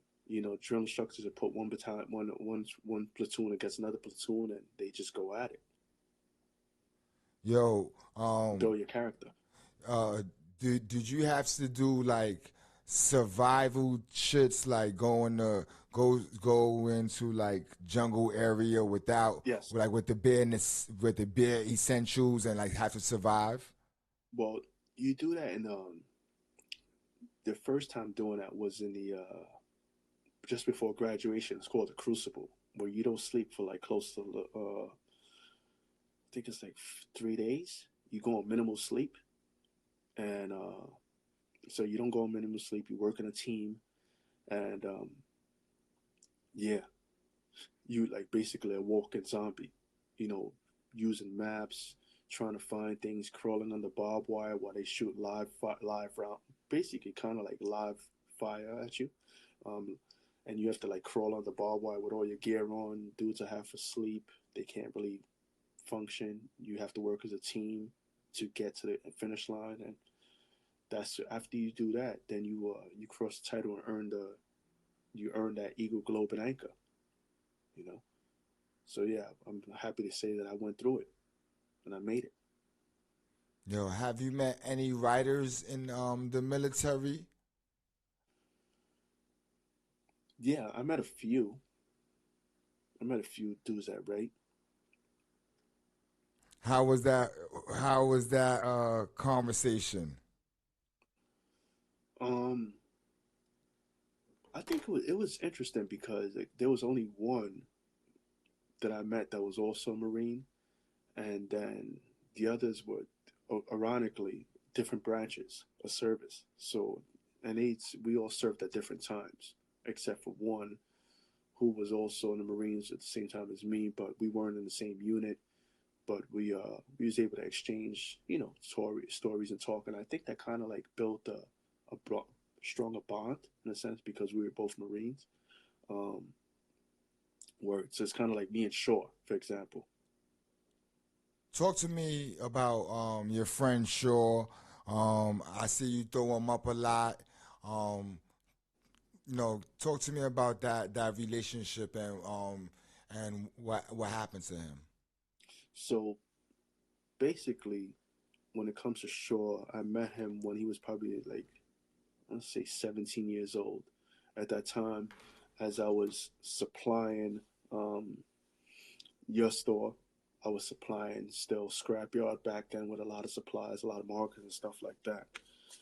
And he happened to approach me one time there when I was bringing markers to the shop, and he approached me. He said, "Yo, you write this?" I was like, "Yeah." He like gave me like maybe like two stickers at the time, and then we from there, I think he was like one of his friends from school that didn't write. So he was actually not even 17. He was 15 at the time. So he approached me to like write in his black book. I wrote in his black book, and then I ran into a mutual friend who we both know, and he reconnected me to Shaw. And this mutual friend at the time, he had saw me in my uniform and said that, yo, he had seen his boy Shaw in a uniform. Okay, but I didn't put it together that it was the same person that wrote Shaw. Wow. And, so the mutual friend of ours reintroduced us. We agreed on the spot to meet. We met up, and I was like, "Oh yeah, I remember you meeting you like 10 years ago when you was like 15." He was like at 22 at the time. We reconnected 23, and then yeah, once you know once that took place, and we had this Marine Corps bond. It was like we were talking about graffiti, but we were more talking about Marines stuff at the time because we were both active duty Marines, just in two different states. He was in the South. He was stationed down south, and I was out of New York, stationed there. Luckily, so I was because like just to backtrack real quick with you, when I was able to ship off Earl right away that following Tuesday, like I told you, because there was a reserve unit. So, but I was also advised once I join as a reservist, I can have the ability to go active if there's an open slot. So I was a reservist for maybe like a month or two, where you could only go in on the weekends, and then I went. I able to get a slot as an active duty Marine in that unit. So yeah, I became active duty, and then I think that just brought the bond closer. To After that, he had enough of being stationed in Camp Lejeune, where he was at the time with a recon battalion. He was with MARSOC, which is basically where, these dudes, you got the elite of the elite Marines there, and that his where he was attached to, and he was looking to come back to New York from that active duty and get back into school, because mind you, he was only like 22 at the time, 22 going on 23, and he was an enlisted Marine like me, but he wanted to become a Marine officer. So in order to become a Marine officer, you need to have a college degree. So he had already like half a term down for OCS, which is Officer Candidate School, and he needed the other section. So he transferred. He came up to our unit. I got him, connected with the sergeant major. He went in for like an interview. He joined the unit. We ended up being in the same section. Then there was a slot to come up to get deployed to go to Niger, and so he tried to get on that deployment. He couldn't get on the deployment. The company first sergeant, the company gun near town was like, nah, you just got here, so and so, so you need to acclimate. And he was pissed off about it. So I went on a deployment. I came back, and then so basically he was in the rear, which is rear party, where they don't deploy. They just kind of like doing administrative work here in Z. So he was going to Fordham at the time, and mind you, although he had deployed as a Marine, he didn't have any like combat experience, Mm. you know. So he figured if he go to become a Marine officer, when then the ball switches, you go to Marine officer, you're in charge of enlisted Marines. They see your uniform, they see your ribbons. They don't really respect officers if they're not deployed. So he wanted that deployment under his belt. You get what I'm saying? Understood.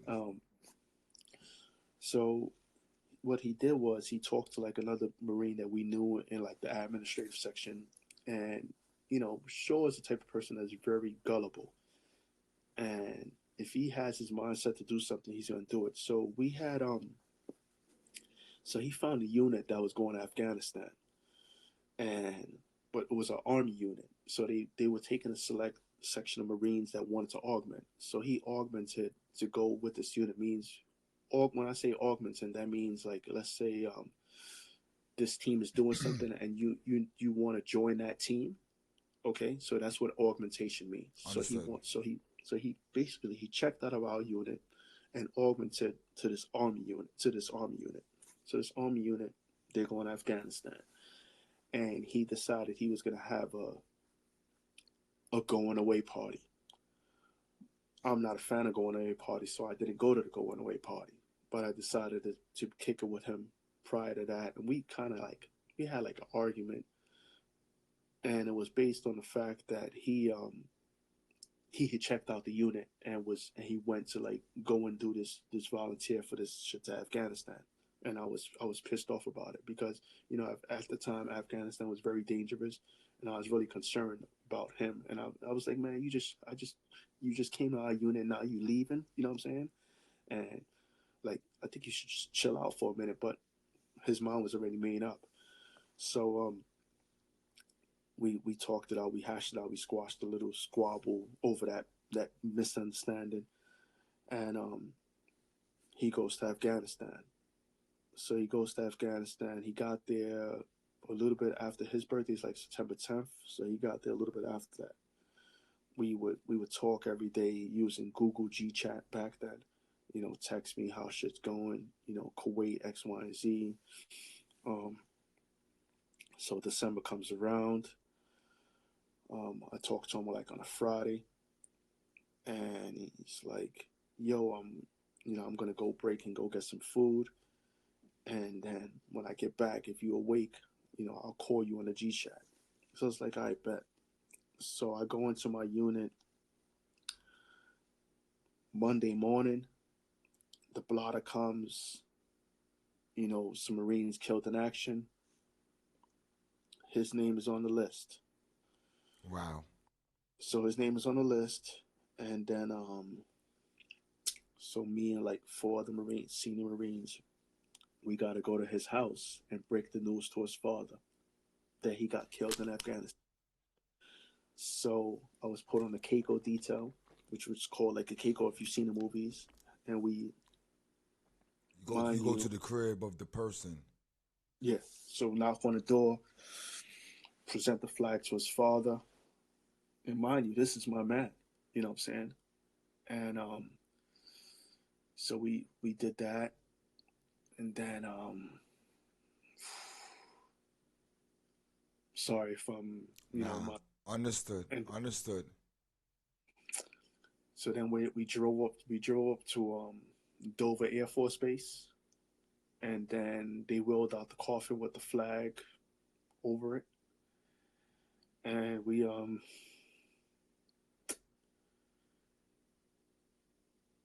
the coffin was closed obviously at that point, and then we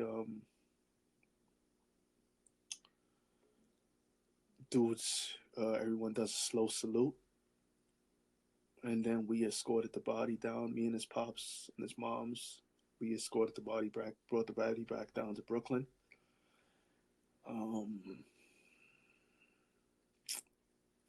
Open up the casket, make sure his dress spools was cleaned, and yeah. Yeah, that's crazy. December 5th, 2010, killed in action.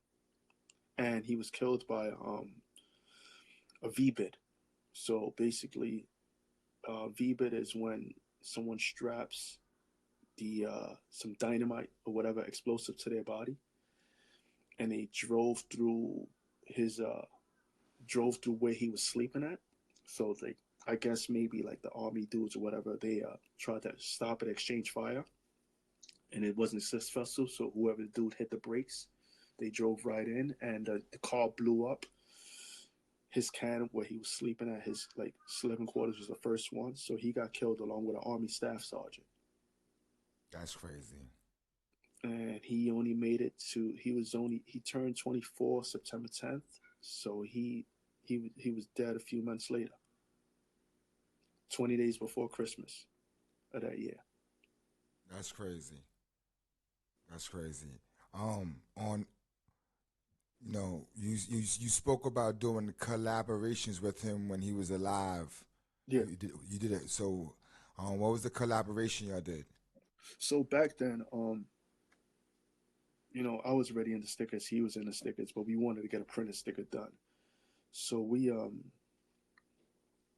back at that time we found a company that could make stickers. So I reached out to my man Reps, and Shaw was like, "Yo, let's make the sticker. You on top, me here."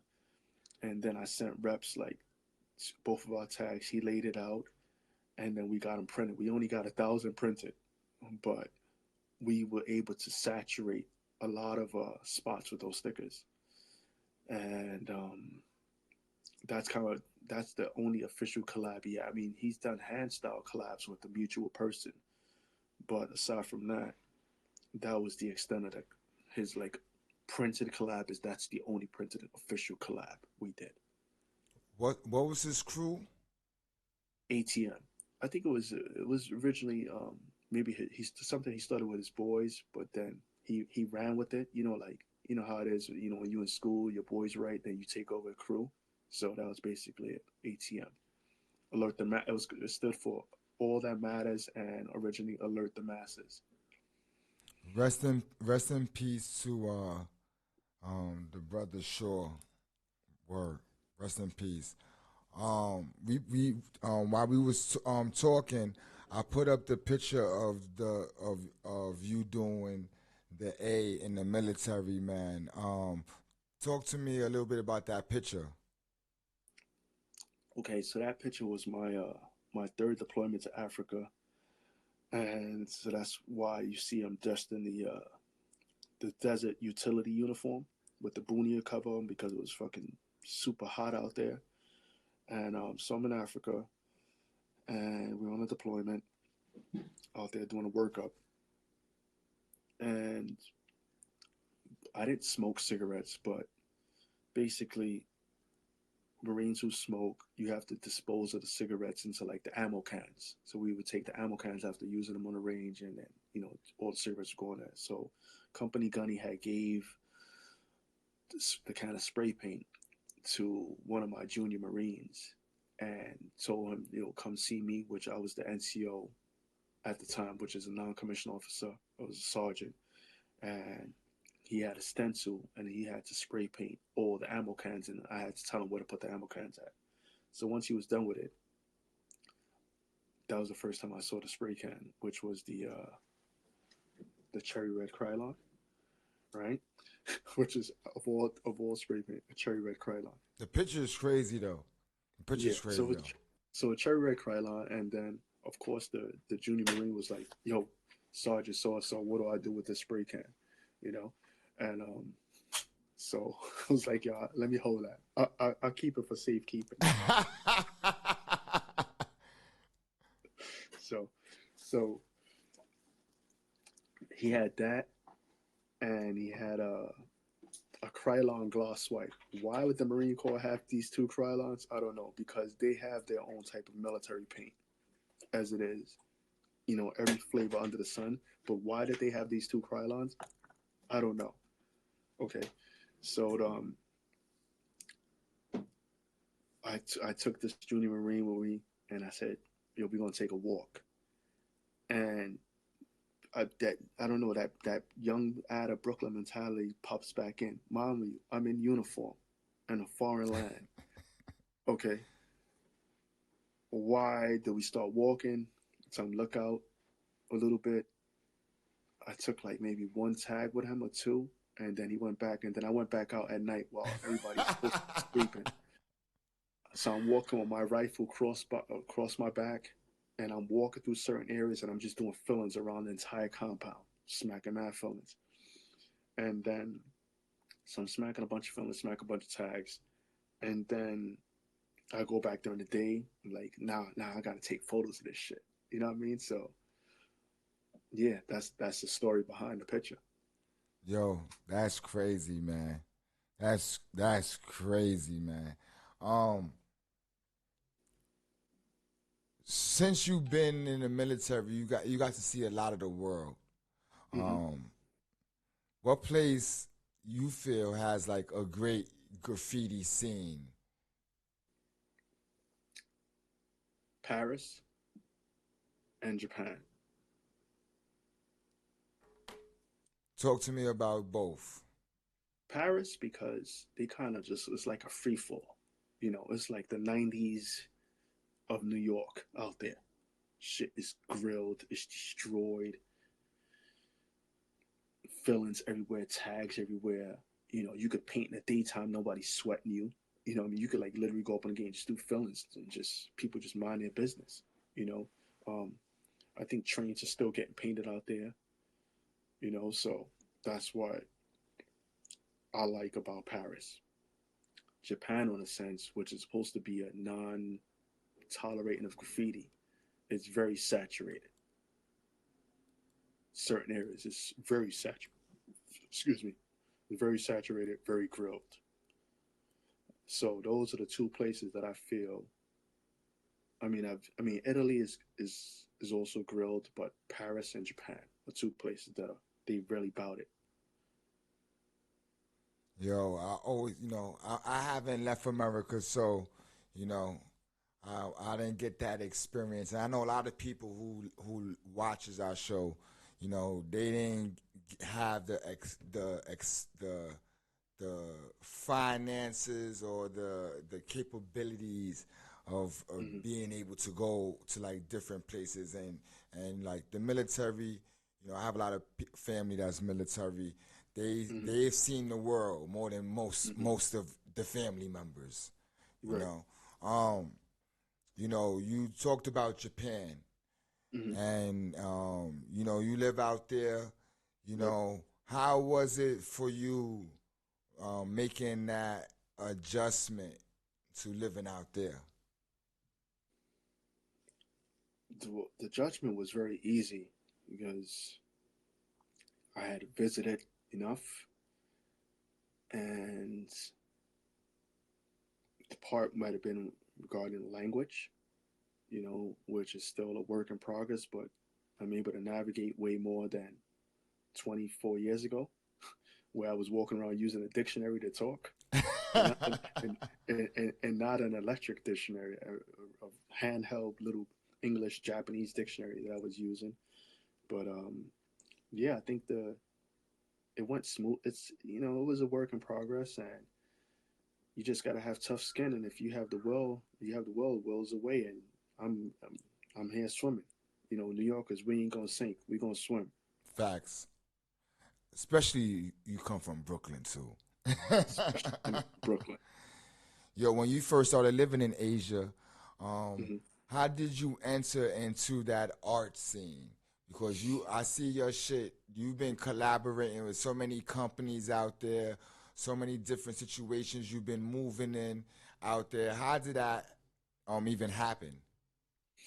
Well, first I was introduced because I had a homie that was Japanese that lived in New York, and they reached out to him to reach out to me to drop something for their brand 1 year anniversary. So from there, that kind of like gave me the introduction here with working, and little by little the job started to come and the collaboration started to come. So yeah, that's kind of basically how it segued. I came out here with the mentality of wanted a fresh start, and also didn't want to deal with like, um, oh, someone put me on out here.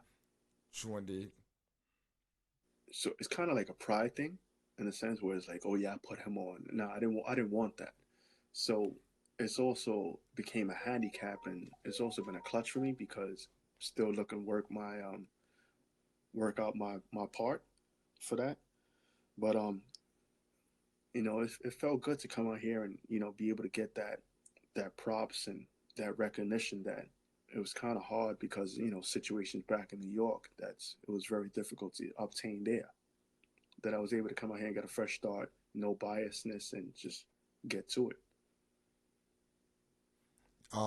When you was making them connections, Hmm. um, was it hard to like politic with people not having a full command of the language at that time? Oh, it was definitely hard. You might be saying like, "Yo, I need this amount of money." They're like, "Oh, no, I No, don't know." honestly, you know what? It wasn't the money part. It was more of like the collaboration part of like, taking their ideas and working. But Japanese are very visual, so they might have some photos as references of stuff I've already done because they do their homework. And they're like, oh, can you write this in this style? And you know, I was able to just make it work from there. The most biggest obstacle I feel would be the doing it on a computer. Okay, because I was a very analog person, so learning how to use a program and vectorizing it and digitize the file and get the work done. I'd have to like lean on my homies who are way more skilled at that and just learn that way. Yo, you know what's funny because Japan is like very I don't like to, not to say this disrespectfully, but Americanized. Like when it comes to like culture, Absolutely, westernized, westernized. Westernized. Yes, Hmm. and so you know, going from like from the I haven't been there, but looking from like videos and stuff of over there, it looks like 42nd Street. It looks like Everywhere, Manhattan. So everywhere, so becoming part of that, adjusting to that culture, it ain't hmm like a culture shock. You know, no, no, no, not at all. It's kind of like, you know, you just it's a new. I'm in the seventh borough. You know what I mean? Correct. 100%. I watched when we was building it, I'm looking at the background. I'm like, yo, like the whole like architecture of it. I'm like, yo, I wouldn't if you wouldn't say where you was at, I would assume that you was like on Flushing, somewhere in Flushing, somewhere like that's how it looked, you know? And mind you, I'm also in a city that is basically like Brooklyn. Mm. Understood. Understood. How's family life out there, man? Oh, family life out here is good. You know, the biggest challenge I would say every day is ensuring that, you know, the family is aware of both their cultures, their origins, and, you know, want to give them a taste of New York, but they obviously you don't get to visit much. So, you know, today's day and age of kids, they look at social media.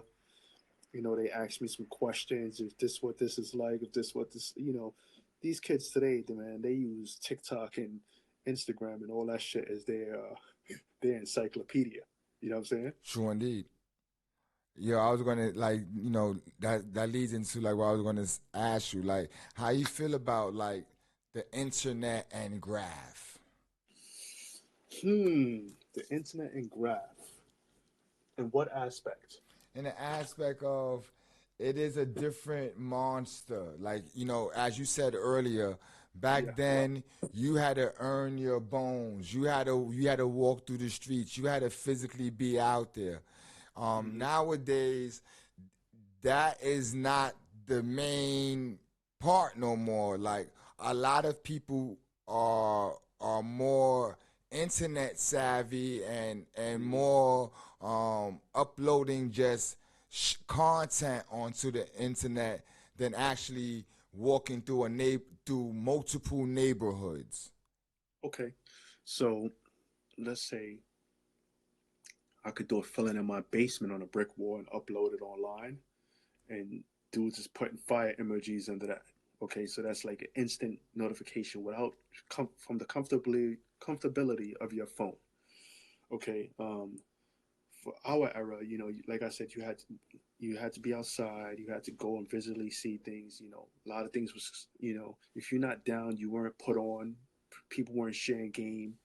Now you can go on the internet and YouTube something and how to make a marker, how to do this, and the information is all right there at your fingertips without Facts. really doing the work. Um, so it's a double edged sword on that aspect. Um, People also put down crews without ever meeting each other in person. That's just something new that Woo! you know they never met. But you know, you rocking some crew because you got thrown on over the internet. Back then, our era, you had to be initiated to be down with a crew. You know, you had to go through. There was like recruit. You remember there was like a crew. There was like a Recruitment. recruiter. There was a The recruiter. recruit. I was a recruiter for one of the crews I was down with. Yes, there was. You know, you had to be like recruited and then talk to the vice president, talk to the pres. You know, like, oh, that's the main recruiter, that's the second recruiter, that's the third recruiter. It was like a trial step to go through. You know, now dudes are just put down. You just brought back some memories. That's a fact, God. You are 100% correct. That's a fact. That's a fact. You know, you achieved a lot in your career. Is there anything that you're proudest most of? What I'm proud of the most is being able to create something that the next younger person who comes along is influenced by it, he or she, and they're able to utilize it and take that and create their own thing. That's a That's what fact. I agree with you. I definitely see where you're coming from on that. No, that is like really truly adding on to the culture. Is there anything that you brought to the game that you feel you brought to the game, like you know something that you truly, I, I, I'm no, I added this, I added this to the game.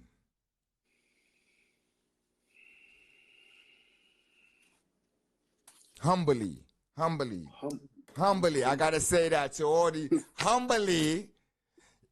What do you feel you brought to the game, God? Truthfully, man. I don't know. Maybe I brought a different approach to some to style. You know, I may have brought a different style to the game that has been probably carbon copied. Mm. Oh, true indeed. Yeah, you. Not to toot my horn, but yeah, I feel I've done some things that I've seen some similarities out there. Yeah, as I told you before, there was times where I thought you was writing the tag. You know what I mean? Yes, So, correct. or you was doing the fill. Like, Yeah, yeah. so I could definitely say that you definitely had a strong influence. You know, when you another thing is when I think about your contribution, I think Mm. about the sticker game with you, man. You you definitely was very into the sticker game to another level. Not just like, all right, I just came across some stickers, I'm going to write on these. No, No, no, like, no, no. it was a intentional, meticulous thing that you was doing. You know, talk to me about Ader and stickers. Okay, I'll take it back before Ada with the stickers. I'll take it back to the Rob Ski days. My mom's was working in the mailroom, so we had access to these stickers that you use that printed off the computer and printer paper. So I would use those stickers first. Then from there, I'm gonna say I graduated to using the red border stickers. So we used to get these red border frame stickers from Woolworths on the J line. What's that, Marcy downstairs? There used to be that Woolworths right there back in the days. True indeed. So we'd get them from there, and then we'd go to Murder and Wyckoff, that Woolworths over there, and we would, get mad stickers from. I would just rack mad packs of stickers from there. Then, as I got older, I started using these postal stickers. Now, the postal stickers I was using, it was this gray and white parcel customs declaration sticker that was gray and white. So we'd go from 14th Street all the way to 34th Street, from the west to the east side, clearing out those tables with stickers. I would put so many stickers in my bag so I couldn't close the bag up. Okay, and that's how I went with those labels. Aside from that, we were using the name badges, and like I said, those were all hand done. There was nothing printed out until I started taking stuff to Kinko's and like learning how to like stick sticker paper in the machines and print stuff off. And fast forward years later, when I started making zines, that company Eggshell Stickers had reached out to me for some ad space. So when they came out, Shaw had just recently passed away, and I was looking for a way to keep his name alive. So I had one of my boy homies. He made the graphic for me. I sent him the design. He laid it out. They printed out the stickers for me, and that was my introduction to having my own eggshell sticker. Before that, the only other person that was up with eggshells heavily was B&E, and I learned that these indestructible stickers was the way to go, and I was just ended up using them. And that was it. Yo, you know, outside of this interview, you gave me so much insight into that world, man. The different types of stickers. Your collection is ridiculous. I'm gonna say I never seen a collection like yours. Um, Crazy. What's the difference between slaps and stickers? I gotta ask you that too. I don't know where the hell that name slap came from. The only slaps you using is like if you slap the sticker up. You know what I mean? So that's about it. Oh, but I wanted to touch on one thing real quick. I mean, back then when we would use the stickers, this was before people were even thinking of selling sticker packs and stuff like that. And the only person that was actually selling a sticker pack back then was that dude Cost KRT. So I remember like in Soho's at like 1992, 93, he had, or it might have been 94. He would fill out like these 100 packs of stickers and he would sell them in there for like $20, some crazy shit like that. Which, you know, $20 back then is like a lot of money. But yeah, I just wanted to say that point right there. But back to the sticker slap shit. Yeah, I don't know if it was just like people were just saying you want to slap stickers up in the wall. So that's what became a slap. And then people started running with it, calling it a slap pack, or let's trade slaps. But yeah, I made a zine that was called Stickers Not Slaps. And that's where it came from. Understood. Around how many publications you published around? I'd say about 20. Yeah, that's crazy, man. Crazy. I'm assuming that you got like, do you have an all sticker one? Yes. Um, All postal sticker. I have an all postal sticker one, and then I have another one where it shows a variety of different writer stickers. yo, you know, if when we get to the end, if you want to let the people know where they could get merch from you, because you got a lot of dope shit, man. You know, it's on you if you want to let them know where they could cop Oh, merch sure. from. You heard? Because I already know Definitely. you got some fly shit. People want some of your shit. You got some fly shit. Um, so I definitely want you to let the people know at the end where Okay. they could cop stuff from. You know, I'm going to say this, man. Is there Yep. anything in Grav that you didn't do that you would like to do? When I know opportunities are endless. I like that. I like that. You know, I just had to ask you. So, yo, you know, we're winding down, man. Yeah. Yes. So I'm going to say this: a lot of Hmm. people are probably just listening for this part of the show, and Yep. but as I said to you personally, man, and Hmm. I say this to any writer that allows me to interview them. You know, it's to me it's about respect. It's Yep. about I wanna put out there what the person want to put out there, but also I want to put out a real story. You know, Hmm. so I appreciate you, man, and everything you allowing me to give this fucking fire interview. But we gotta address the elephant in the room. You know, Let's do it. as I said, there's people who they're not they waited for this part of the conversation, and so I'm gonna allow you. They probably only fast forward to this part of the conversation. That's a fact, man. But I'm gonna allow you. This is your story. You know what I Okay. mean? You did the work. You went through the ups and downs, the good, the Yep. bad, and the ugly. You know, Definitely. and this is time is past. So I want you to speak your mind and us do it respectfully. So I'm gonna ask you this. You Yep. know, what are some of the things people say about you that you feel is untrue? Okay. For one, that I'm the biggest informant in the game, and the next part of that is I joined the Marines to escape from New York City beef. That's those are the two biggest things. You know. And I And understand. like you said earlier, it's like, gray cloud is like a gray cloud you can't escape once they want to put a label on you. Once you put stuff in publication and you put stuff on the internet, it's not like you could erase it. You know what I'm saying? Yo, how do you feel about these negative things that people say about you?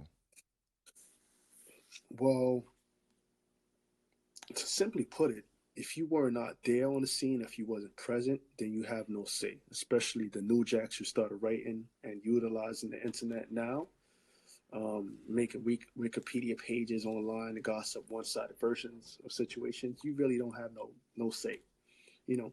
And even if you hear one-sided story, that's still not could be the case, you know.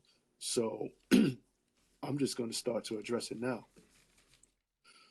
let me know if can I proceed? Nah, this is your girl.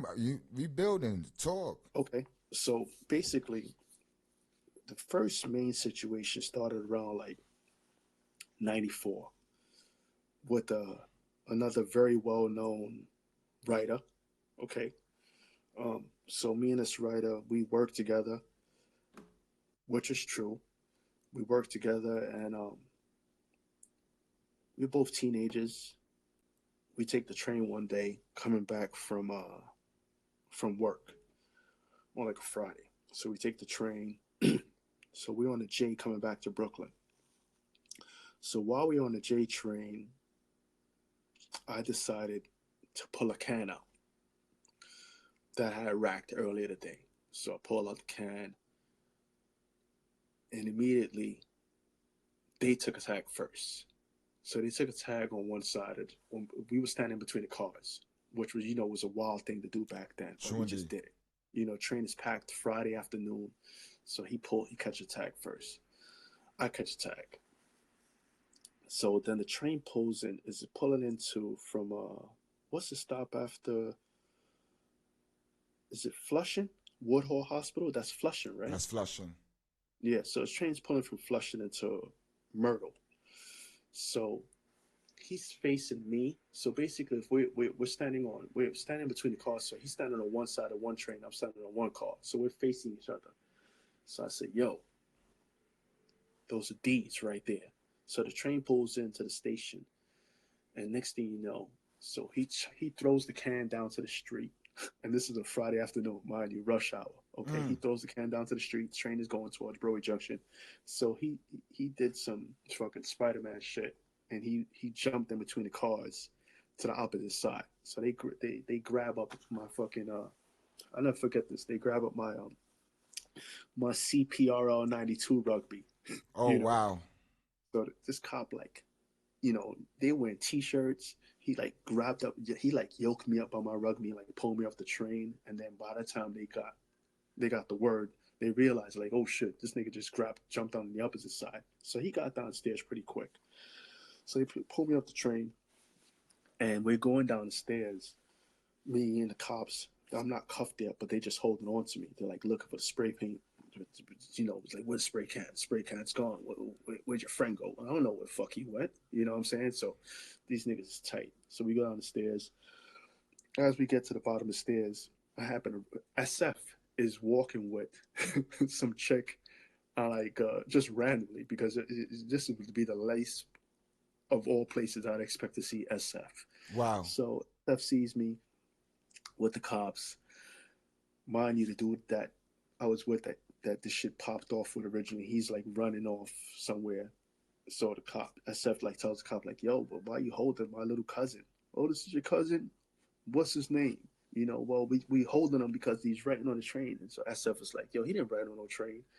X, Y, and Z." So he throw me in the car. So mind you, the person that I was with, they wearing like some bright ass purple Columbia pants, and rain pack, because that was like the shit back then. So he's wearing some purple Columbia pants. So we riding, and right away the cops is like looking like, "Yo, we're just gonna bring on Broadway Junction because Broadway Junction has a precinct." So we driving under the J line. The cops see him on the corner. Okay, so they pull the car, but they beelining onto Kasuth and Broadway, right by the fucking elementary school that I said. Right, so this is like kind of full circle. Right, and I think back then it was a McDonald's back in the days. There used to be a McDonald's there. Wow. So they pull us up. The cops is like straight savages. I still got my nappy on, mind you. I still got my book bag on with the handcuffs. Okay, so they put me in the car, and they throw this dude on top of me. So we're back in the back of the car. They bring us to the precinct. So this is the first time for me to be, you know, to have handcuffs on me. He already was a seasoned person of getting arrested at that point, and so the cops are like, "Who did it?" So right away, I said, "I did it." Okay, because he had an open case, which I knew about already. So I said, "I did it." I didn't even think about it. I just said, "I did it." So they take like a little black book out that I had in my, I think, a book bag, but it didn't have nothing in it, but it had like some notes in it because I went to art school. So they decide, being I was underage at the point, that it was a first offense. They called my grandmother to verify. They was like, give me a number. So I gave my grandmother's number. So they called my grandmother. They were on the phone for probably like 5 minutes, you know, and so they hung up the phone from her. We still cuffed to the bench inside of Broadway Junction. So they asked him, this person, yo, did you ride on the train? I said, and I kept talking over the cop. I said, I did it. They said, they asking him. And he's like, what graffiti, what graffiti, what graffiti? He was like, oh, so you're familiar with graffiti, so you rode on the train. He was like, what are you talking about? I didn't ride on the train. So he's looking at me, I'm looking at him, and I said, I'm telling the cop, I did it. So they get back on the phone with my grandmother. They release me. They lock him up because they know he had an open warrant. Mm. So, Which was long the story short, reason why they was trying to throw it towards his way already. yeah, because he already, back then there was no digital, so they had the fingerprints. They knew who he was, not the graffiti name, but they saw him riding on the train. They know he did it, and he had an open warrant. Okay, so back then the cops was quick with this warrant shit. So they lock him up. They still are. What'd you say? They still are. They still are. So they lock him up. He spends the weekend in, I guess, in Central Buckets or whatever. I see him the next week, and right away, he's like, right away, we hear it's getting through the grapevine. Oh, Ader ratted on, blah blah blah. Ader ratted on him. So we had, we didn't get into no drama, nothing right then and there. It wasn't like we just fell out of contact. You know, I stopped hanging with the dudes that we was both affiliated with. Went my way, he went his way, and that was it. Um, a year later, I was doing like some low deals with somebody, and they set me up in a sense that that particular dude, along with three other people, which I didn't know. So I go have someone arranging like doing a low deal, and then I buzz the bell, and when I go to open the door, they rush inside the crib. Mm. Okay, so the person that originally that shit had happened with, he's one of the last people, and like three other people, they rush inside the house. They start trying to, thump on me and whatever. My sister is probably like 3 years old at the time, so she comes out of the mix of the mayhem. My step pops is in the room. He hears the commotion. He thinks it's play fighting, but then he realizes that it's not play fighting. So he comes outside in his boxes. They take off. I was like 15 at the time, like 15, like 16 at the time. My mom's like, yo, they checked the prints of the stuff in the house, ran the prints of the stuff in the house. Mind you, like I just said, my sister was 3 years old. My sister fell down, it would have been a wrap. Okay. So that one particular, now he gets locked up. Okay. So he gets locked up. Um, Mom's like, yo, want him locked up. He gets locked up. So the weekend while he gets locked up, that person's mother and girlfriend come to my house. Mm. Okay. So they come to my house. I've never met his girl. I never met his moms. Okay, I've seen his moms, but we had never talked. Okay, because I wasn't going to his crib like that back then. I mean, nobody really. We only went to one person's crib to hang out. And then, so the mom comes to the house like, "Oh, we Latinos, drop the charges." So I'm like, "What are you fucking talking about? I didn't press charges on him." She's like, "Oh, he's in the system, blah blah blah. They're gonna, on bail or X, Y, and Z." So I call a cop and I tell him like, "Yo, we don't want to press charges. It was a mistake." Okay, and then I thought, back then, like whatever, shit's gonna handle. I mean, I wasn't thinking in the sense like, yo, we gonna go to his crib and violate his house, X, Y, Z, because and this is graffiti at the end of the day. I'm not trying to violate someone's crib, but even though, which it sounds kind of weird in the sense where my crib was already violated. They already violated my crib, so I should have taken it to another level. Okay, but I didn't take it to the level out of respect because I'm thinking, this dude's got a family as well. And these are all the people that you was friends with. Correct. All right. We all lived in the same neighborhood. Okay, so from that,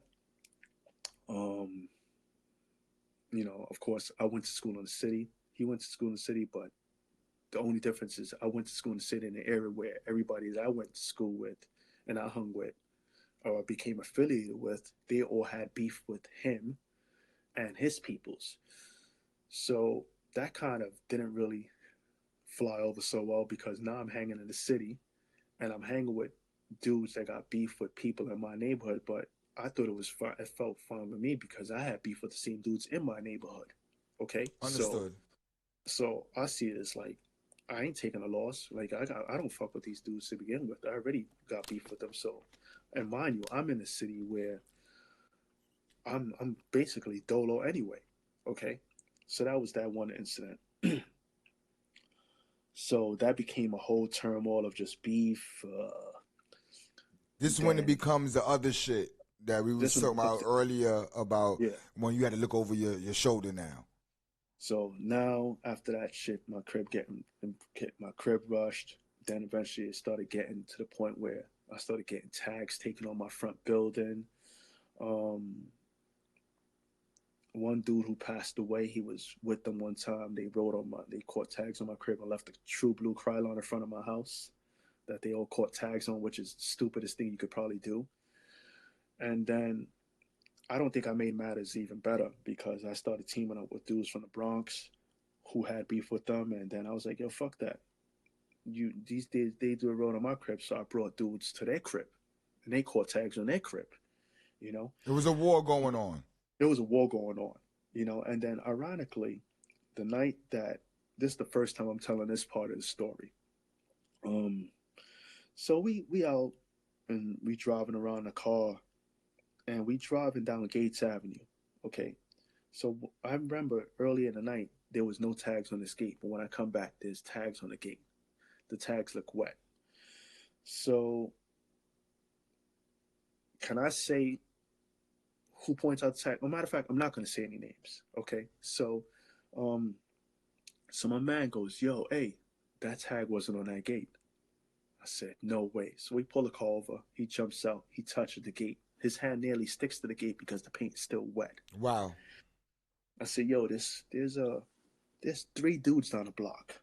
One of those dudes has on an Averex jacket that looks very familiar to that I heard this dude has that Averex." So we beeline back. Who is it? These three dudes. Okay, it's them. Right away, I realized one of them. We realized there was another light-skinned dude that I had never seen before, but he had tags with the same can, and one of them I definitely knew personally. I mean, I knew two of the other three personally. So right away, we pull over the car, doors fly open, gates and patching. They start hot tailing. These three dudes just start hot tailing it down, just running down the street, running. One dude, like his low hat flies off his head. I snatch his low hat. You know what I'm saying? I'm like, oh, this is mine. So now we get in the car. We flying down Gates Avenue between Patchen and what's the next? Stuyvesant? No. My bad. Passion and Ralph. Ralph. So then this is how hot we are. Now we arguing in front of that whatever that precinct is right there. We Sure arguing in indeed. front of the precinct. So the same dude that the whole beef originally started with, where we were on a train together. Like I said, this well-known writer, he tries to run into the precinct. Okay, he runs into the precinct, but he pushes instead of pulling the door, he tries to push the door. So the door for the precinct pulls out instead of pushes in. So he tries to run in. We're arguing. The cops come outside. Mind you, we're in the middle of arguing outside of a fucking precinct. So the cops come outside like, hey, what's going on here? X, Y, and Z. So we still arguing, like we don't even see the cops, but we arguing. Our car is pulled up on the sidewalk illegally in front of the fucking precinct arguing at like 4 o'clock in the morning. So we get in the car, we get back to like Gates and Troop. Cops pull us over, 3 cars pull us over, beep, beep, beep, pull us over, they pull us out the car, they put us on hands behind your back, your head, on your knees. They pull all the spray paint out the car. So they pull all the paint out of the car. There's 3 or 4 of us lined up on the floor. They talking to these dudes, and they're like, "Oh yeah, these dudes match the descriptions that was arguing with these dudes in front of the precinct." So those dudes say, "Yo, we don't want to press charges." Right? So that happened. So I do the, "Hey yo," my cousin comes downstairs with the biscuit. So he comes downstairs with the biscuit. Now it's about to be a different story. So we go back to the block now, to the block, and dudes start picking up the phone like they want to call police, X, Y, and Z. And that was it. And then that was the same weekend, unfortunately, that another known writer had gotten, he happened to got killed in Bushwick. Okay. So he had got killed in Bushwick. So, this was a very hot time. It sounds crazy. It sounds crazy. I'm not going to lie to you. It sounds crazy. Okay. So now my phone is getting blown up because, we all have landlines. No one's using cell phones back then. So my landline's getting blown up. Dudes is leaving messages on my line. So I said, fuck this. You talking all the shit. So I hit the record button. So they're talking, yeah. So I still got these tapes, these little record tapes from my answer machine with them saying who it is. Yo, this is this, yo, no, blah, blah, blah, blah, blah. If you want to talk about the unreleased tapes, I got the tapes. And this, mind you, this is not to use to implicate to get someone arrested, but I got this shit that if I was to ever you documented it. You documented everything. You say you documented your yeah. So you documented it. Yeah. So if I was to ever drop a book or something, I'm gonna put this shit in the fucking book. Okay? And so that was that incident. So that was one chapter. Then 99, I clicked up with some people. I clicked and hooked some people up into painting. So these dudes, they go out to paint. I don't know the location of where they're painting. They get arrested. So right away, because of the previous incident that happened with me in the early 90s, they automatically just throw my name in a bus, okay? That I get this dude's arrested.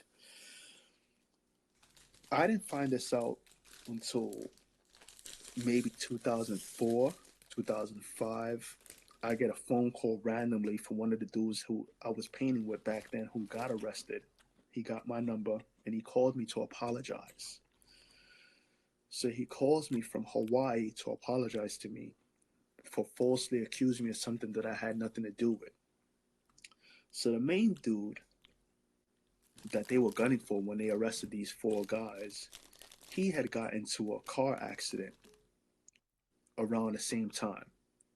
And he was on the way to painting, and paint splashed all over his Jeep, crashed the Jeep, and they ran his ID. And when they ran his ID, it went to his parents' house in Bay Ridge. So the cops went to the house. They found out who he was, and they was like, "Oh, he don't live here. He lives in this area now." So they found him. And I found this out from the person I said that called me from Hawaii. Mm-hmm. They followed them. They watched them set up. And then they bagged them. Okay. So obviously, I was nowhere to be found. I was nowhere on the scene. I was nowhere near to them. I was at work. Fast forward after that, I'm in Japan. I run into I had a mutual, someone that was a mutual colleague of mine, and they were basically doing the same shit I was doing, racking and all of that. And I had convinced them to change their life because I was in the mix of changing my life and, go to Japan and get your shit situated. You might need to change your surroundings. So they was with it. So they was out here. They were out here on a spousal visa. While out here on that spousal visa, they got divorced. So, like every other place, if you're here on a spousal visa and your status changes, you need to report your status. They didn't report their status. So we was out getting into some things, okay? And then I get arrested. He doesn't get arrested at the time. And like body on the street in like this area of Japan where I was at, they pointed me out. But when the cops pulled me over, I had no paint on my hands. I had no graffiti paraphernalia whatsoever. I was here as a tourist. So right away, when you get locked up in Japan, it's an automatic 10 days off the rip. It ain't like central booking, you get out. So 10 days. So then they hit me with the 10 days because I was denying it. Put my name in the newspaper, full government, called up the U.S. consulate. They was on it, kid. They was on it like it was like a murder case. Wow. You know what I mean? It was fucking graffiti. So, long story short, that dude comes to visit me. Okay? So when that dude comes to visit me, the cops ask him, yo, can I take your photo? He's like, oh, sure.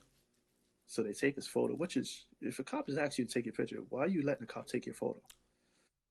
So he let the cop take his photo. So they took that photo of him and they showed it to the dude that pointed me out.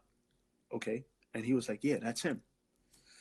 So now they go check him, like, hey, what's your status here? Oh, you're originally here on a spousal visa, but you're divorced. So they lock him up. Okay, so he's locked up now. Mind you, I didn't tell him. He's locked up now. But so he gets locked up. He's under the pre-sentence of graffiti, but I think whatever that shit might have got dismissed for him. And they hit him with under false pretenses of living in Japan. So behind that shit, I overstood my 90 days. So they released me into like the immigration jail. So they released me into the immigration jail after like 90 days. And then I thought I was out scot-free, but I didn't even realize it because I had been locked up so long that that I still had a couple days on my visa.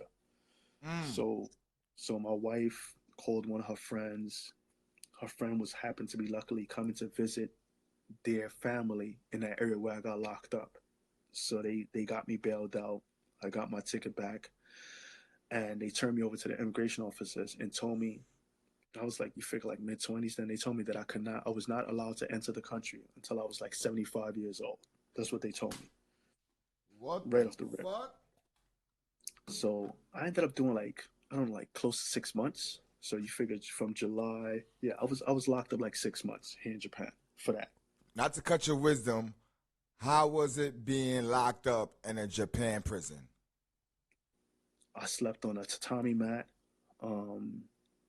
You have to like go outside at like one common area to clip your fingernails and stuff like that. You eat in a cell. You don't eat in like a chow hall. The rec room, I guess, is like when you go outside to walk, you go outside once a week to walk around like a gated area, and then you go back to that cell, and that's basically it. That's what you have to do. You know what I mean? And during the day, you're not allowed to lay down. You have to sit up in the room where you locked up at, and you have to read. You can't be caught. You can't be sleeping and shit like that. But you know, I was locked up with my roommate was like one of these Yakuza dudes. So he held me down where I could sleep. And you know, once they seen I was in there for graffiti, they was like, "This has got to be a fucking joke." They was like, "Yo, you need to get the fuck out of here." You know what I mean? Because this is some bullshit. So they moved me from there. So I was basically something like Brooklyn House for like a month or two, and then they moved me from there to something like the Island. So when I got to the big jail, basically the Island, they was like, you know, these Yakuza dudes, they were like buying me like snacks and shit like that, looking out for me because the word got out like, oh yeah, this American is here for graffiti. I was like the laughing stock of the fucking jail, like being locked for graffiti. Like, are you fucking kidding me? You know, and yeah, that was it. And then when I got out, the cops were waiting for me with handcuffs, and they escorted me on a plane with handcuffs to Tokyo, back to Tokyo airport, and then they only took the handcuffs off when I got to the boarding gate, and then I had to come back to New York. Um, and yeah, that was that fucking belly of the beast. So those three incidents, I mean, unfortunately, I guess it's bad luck, bad timing, and that's what the whole mystery of This Ader bullshit. being this fuck Ader is the informant of the biggest informant, yada yada yada. But this is the facts of what took place.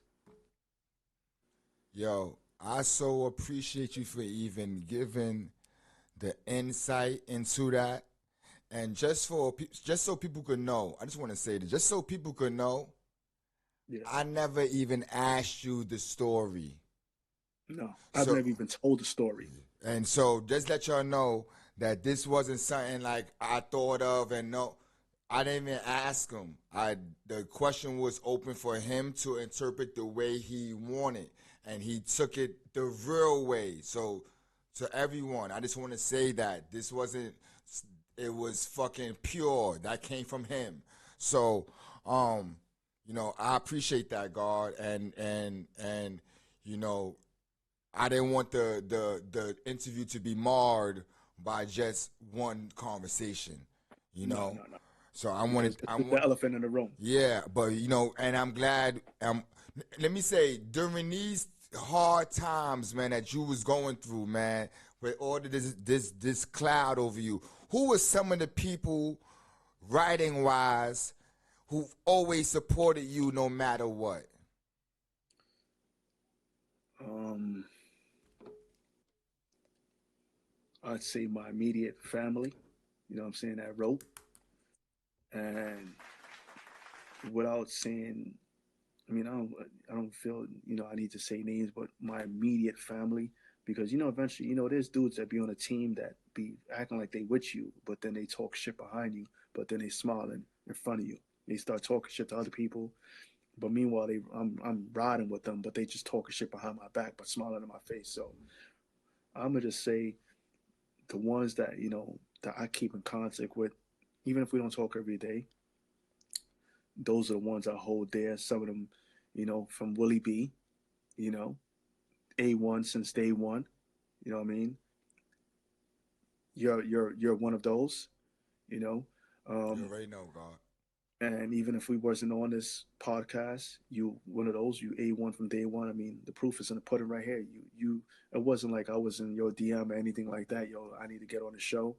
You took it upon yourself to start off this new year and giving me the opportunity to do so, because honestly, um, people, I've heard it over the years. People, yo, why don't you get on a podcast, or why don't you put out something to address all this shit? Why don't I start commenting back on posts and nonsense? But you know what, man, I realize, and I know I'm a bigger person, and I'm not with the cheerleading. And I know there's dudes that take high pride in bashing people and doing it for the public because they know they have a cheerleader behind them. And what I feel is the worst of it is, like, we got some problems. Don't talk shit about me where I can't see it because you have me blocked. Don't talk shit about me if you don't say it directly to me. But you post it and write all these comments and put the shit in your stories, and then people got to screenshot it and send it to me. Like, that is the epitome of sucker shit. You know what I mean? Or you one of these people that you out there that be like, oh, positive vibes only. But you can't be talking positive vibes if you're talking shit about the next man. Woo! I agree. So that positive vibe shit is a I take it as a grain of salt, especially if all your energy is nothing but negativity. I Because agree. you know what? That whole thing that brought nothing to me was misery. And if I had to go back, I would have took the advice straight up and down of my cousin, that when I was young, he would, like, I understood the whole mystique and the mysterious about it, but people also if when you too friendly, people take your kindness for weakness. Or if you hook someone up with something, oh yeah, that nigga's a sucker because he be giving away mad ink and mad shit like that. But I didn't realize that as a youngster because no one was putting that game in my ear. You know what I'm saying? I thought it was like, yo, you just spread love, and that's what it is. So if I wish, I mean, yeah, the camera's off, so dudes can't see my girl. And if you know me, you know me. If you don't, you don't. You know what I mean? Um, Sometimes it's just better that way that you just know the work, but you don't know the person face. I agree. Because sometimes you meet you meet those heroes, and they just nothing but a piece of shit. You know what I mean? So I rather be that person. I think that part of my life is gone. I mean, I took my lumps, I took my L's, you know, and I'm here. I not to say that I'm better than anybody, but I think I've made a 360 times three, you know, and while dudes still sitting here bashing people online, I'm looking for ways to elevate myself and really be around people that are not opportunists. You know, Not to cut your wisdom, but I gotta say this, man. I can't wait for you to drop your book. You know, there's a lot of I collect a lot of books, and then especially graph ones. And I'm gonna say, man, I I've been speaking to you almost every day.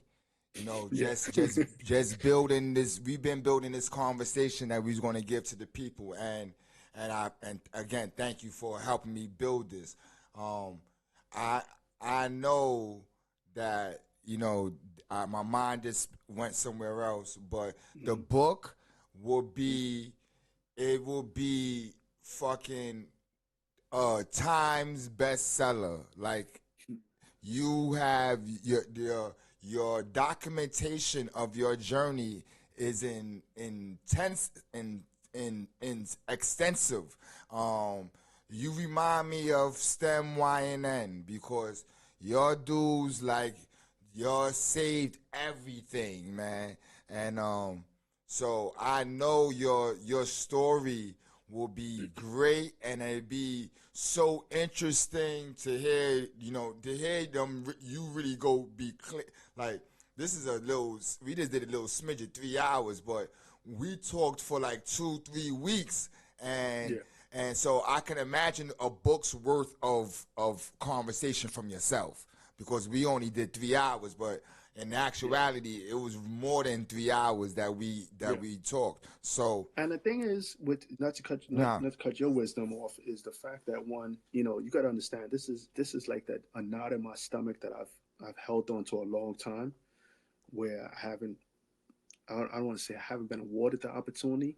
That this is the first time that I'm letting it's like pouring salt on a wound. You know what I'm saying? Where I haven't talked about it.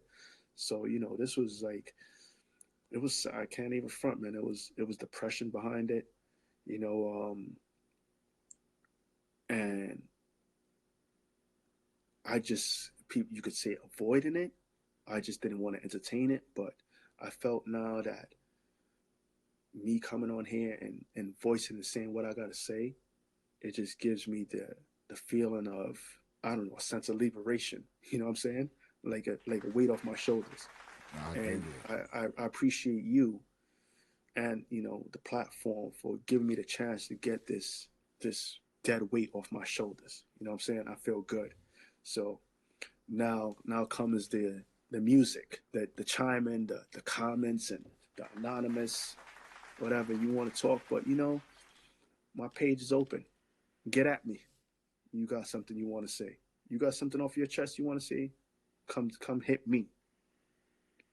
Yo, Come hit me. outside of graph, what's your other loves? My outside of this is my family and traveling.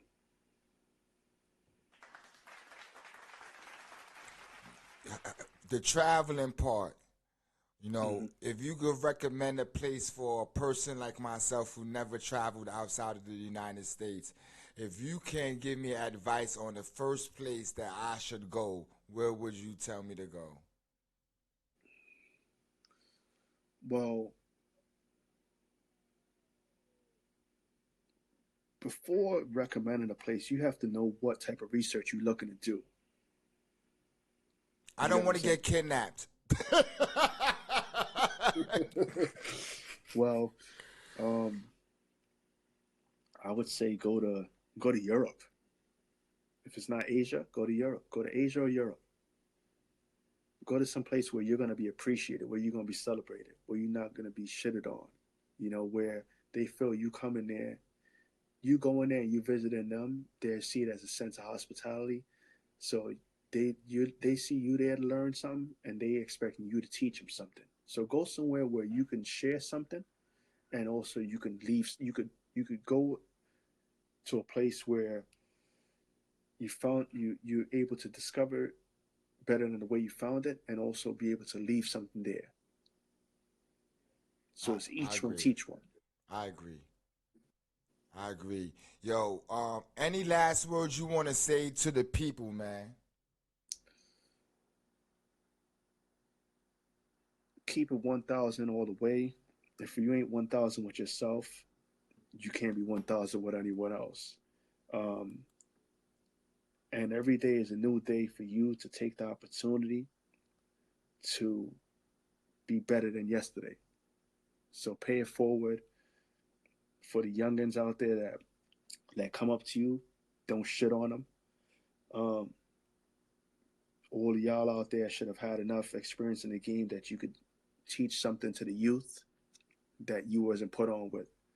And there's no need to keep all the secrets now.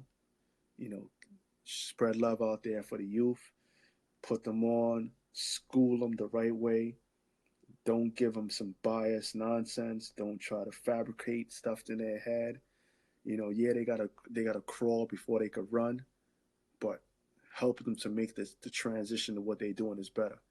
And keep them off the phones, because they ain't the real resources. You know, show them what it is, what you came up under before that.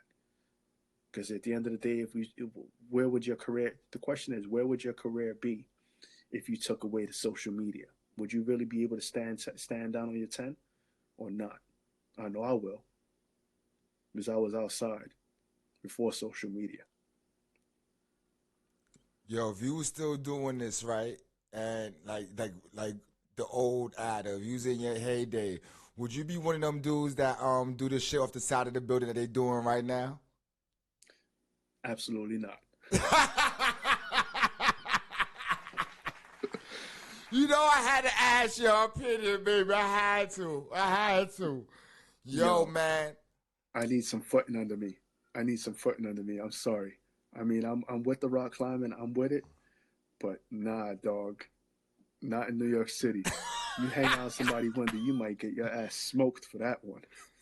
Yo, I'm going to say this, man. I so appreciate you, God, for this conversation. I'm going to also say this. This is probably the longest interview that I've done on the Vandal Hour. I did not want to skimp on nothing. I wanted to tap into your world as Ader for a little while, man. I wanted to go through the stickers. I wanted to go through the racking, your street shit, bombing wise, the controversy, all that shit, man. I wanted it to be a full interview.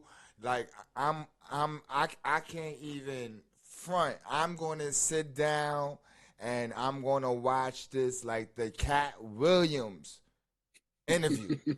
You know, because I'm telling you, what we did today is on the level of that. And it's a smoking gun. It's a smoking gun, and you know, we did it together. We worked on this shit for a long time. I knew it was going to be fire, you know, and this is one for the books, man. I wanted to say thank you for everything. With no names mentioned. You did it classy, God. You did it classy. And let me also reiterate this. I don't close the door to no one and graph, man. This this platform is an open platform for everyone to use respectfully, man.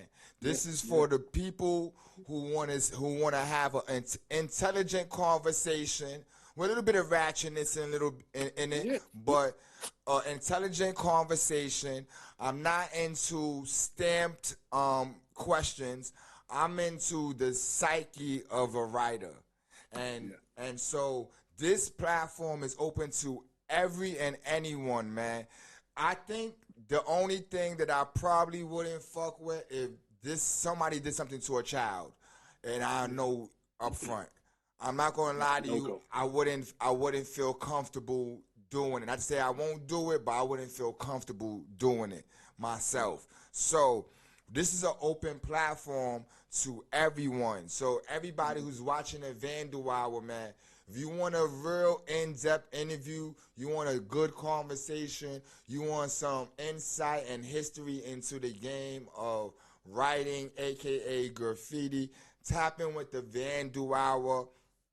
Make sure you come out to our event that's happening, Urban Architects. It's happening on February 10th through the 24th. We are having an art expedition celebrating 50 plus years of graph. Yeah, not hip hop because they shitting on us, but we're going to be celebrating 50 plus years of writing, man. And it's a free event. Bring the children with you, bring the families with you. Don't bring the drama with you. Bring the positivity with you, because we will have security here. But bring the positive vibes. It's an open door. We want families to come out here. It won't be no smoking in our shit. This is a huge event that we're going to continue to do. So make sure you tap into that. You can also find this episode. I have the one COD and I have the Ader, but I'm gonna say this. Me and Ader has been communicating about how we want to advertise this. So, me and him gonna build. So, I'm probably aiming for Monday because I want to put a lot of gumption behind this episode. So, thank you, Ader, for being a part of this. Super salute. And if they want to grab any yes, please let them know. If they want to grab anything that I drop, you could purchase it at robader.com. Hit me on the IG, Brooklyn Dodger 55, because you represent Brooklyn. Facts. You know what I'm saying? So BKLYN Dodger 55. We're gonna put that into our description. So when you go to check this out, check the description. Where I have the direct link in our description. Yes, sir. Yo, I appreciate you. I appreciate the Vandal Hour. I appreciate those that take the time that when this interview drops to listen. Spread love the Brooklyn way, not the fake way. Ooh, man, that's a fact, man. That's a fact. Shout out to all of our people, all of the people that support us. Shout out to the Vandal Hour guards and goddesses that came before me. And I am the God Mathematics, and you are now listening to the Vandal Hour Season 9 featuring Ader. Peace.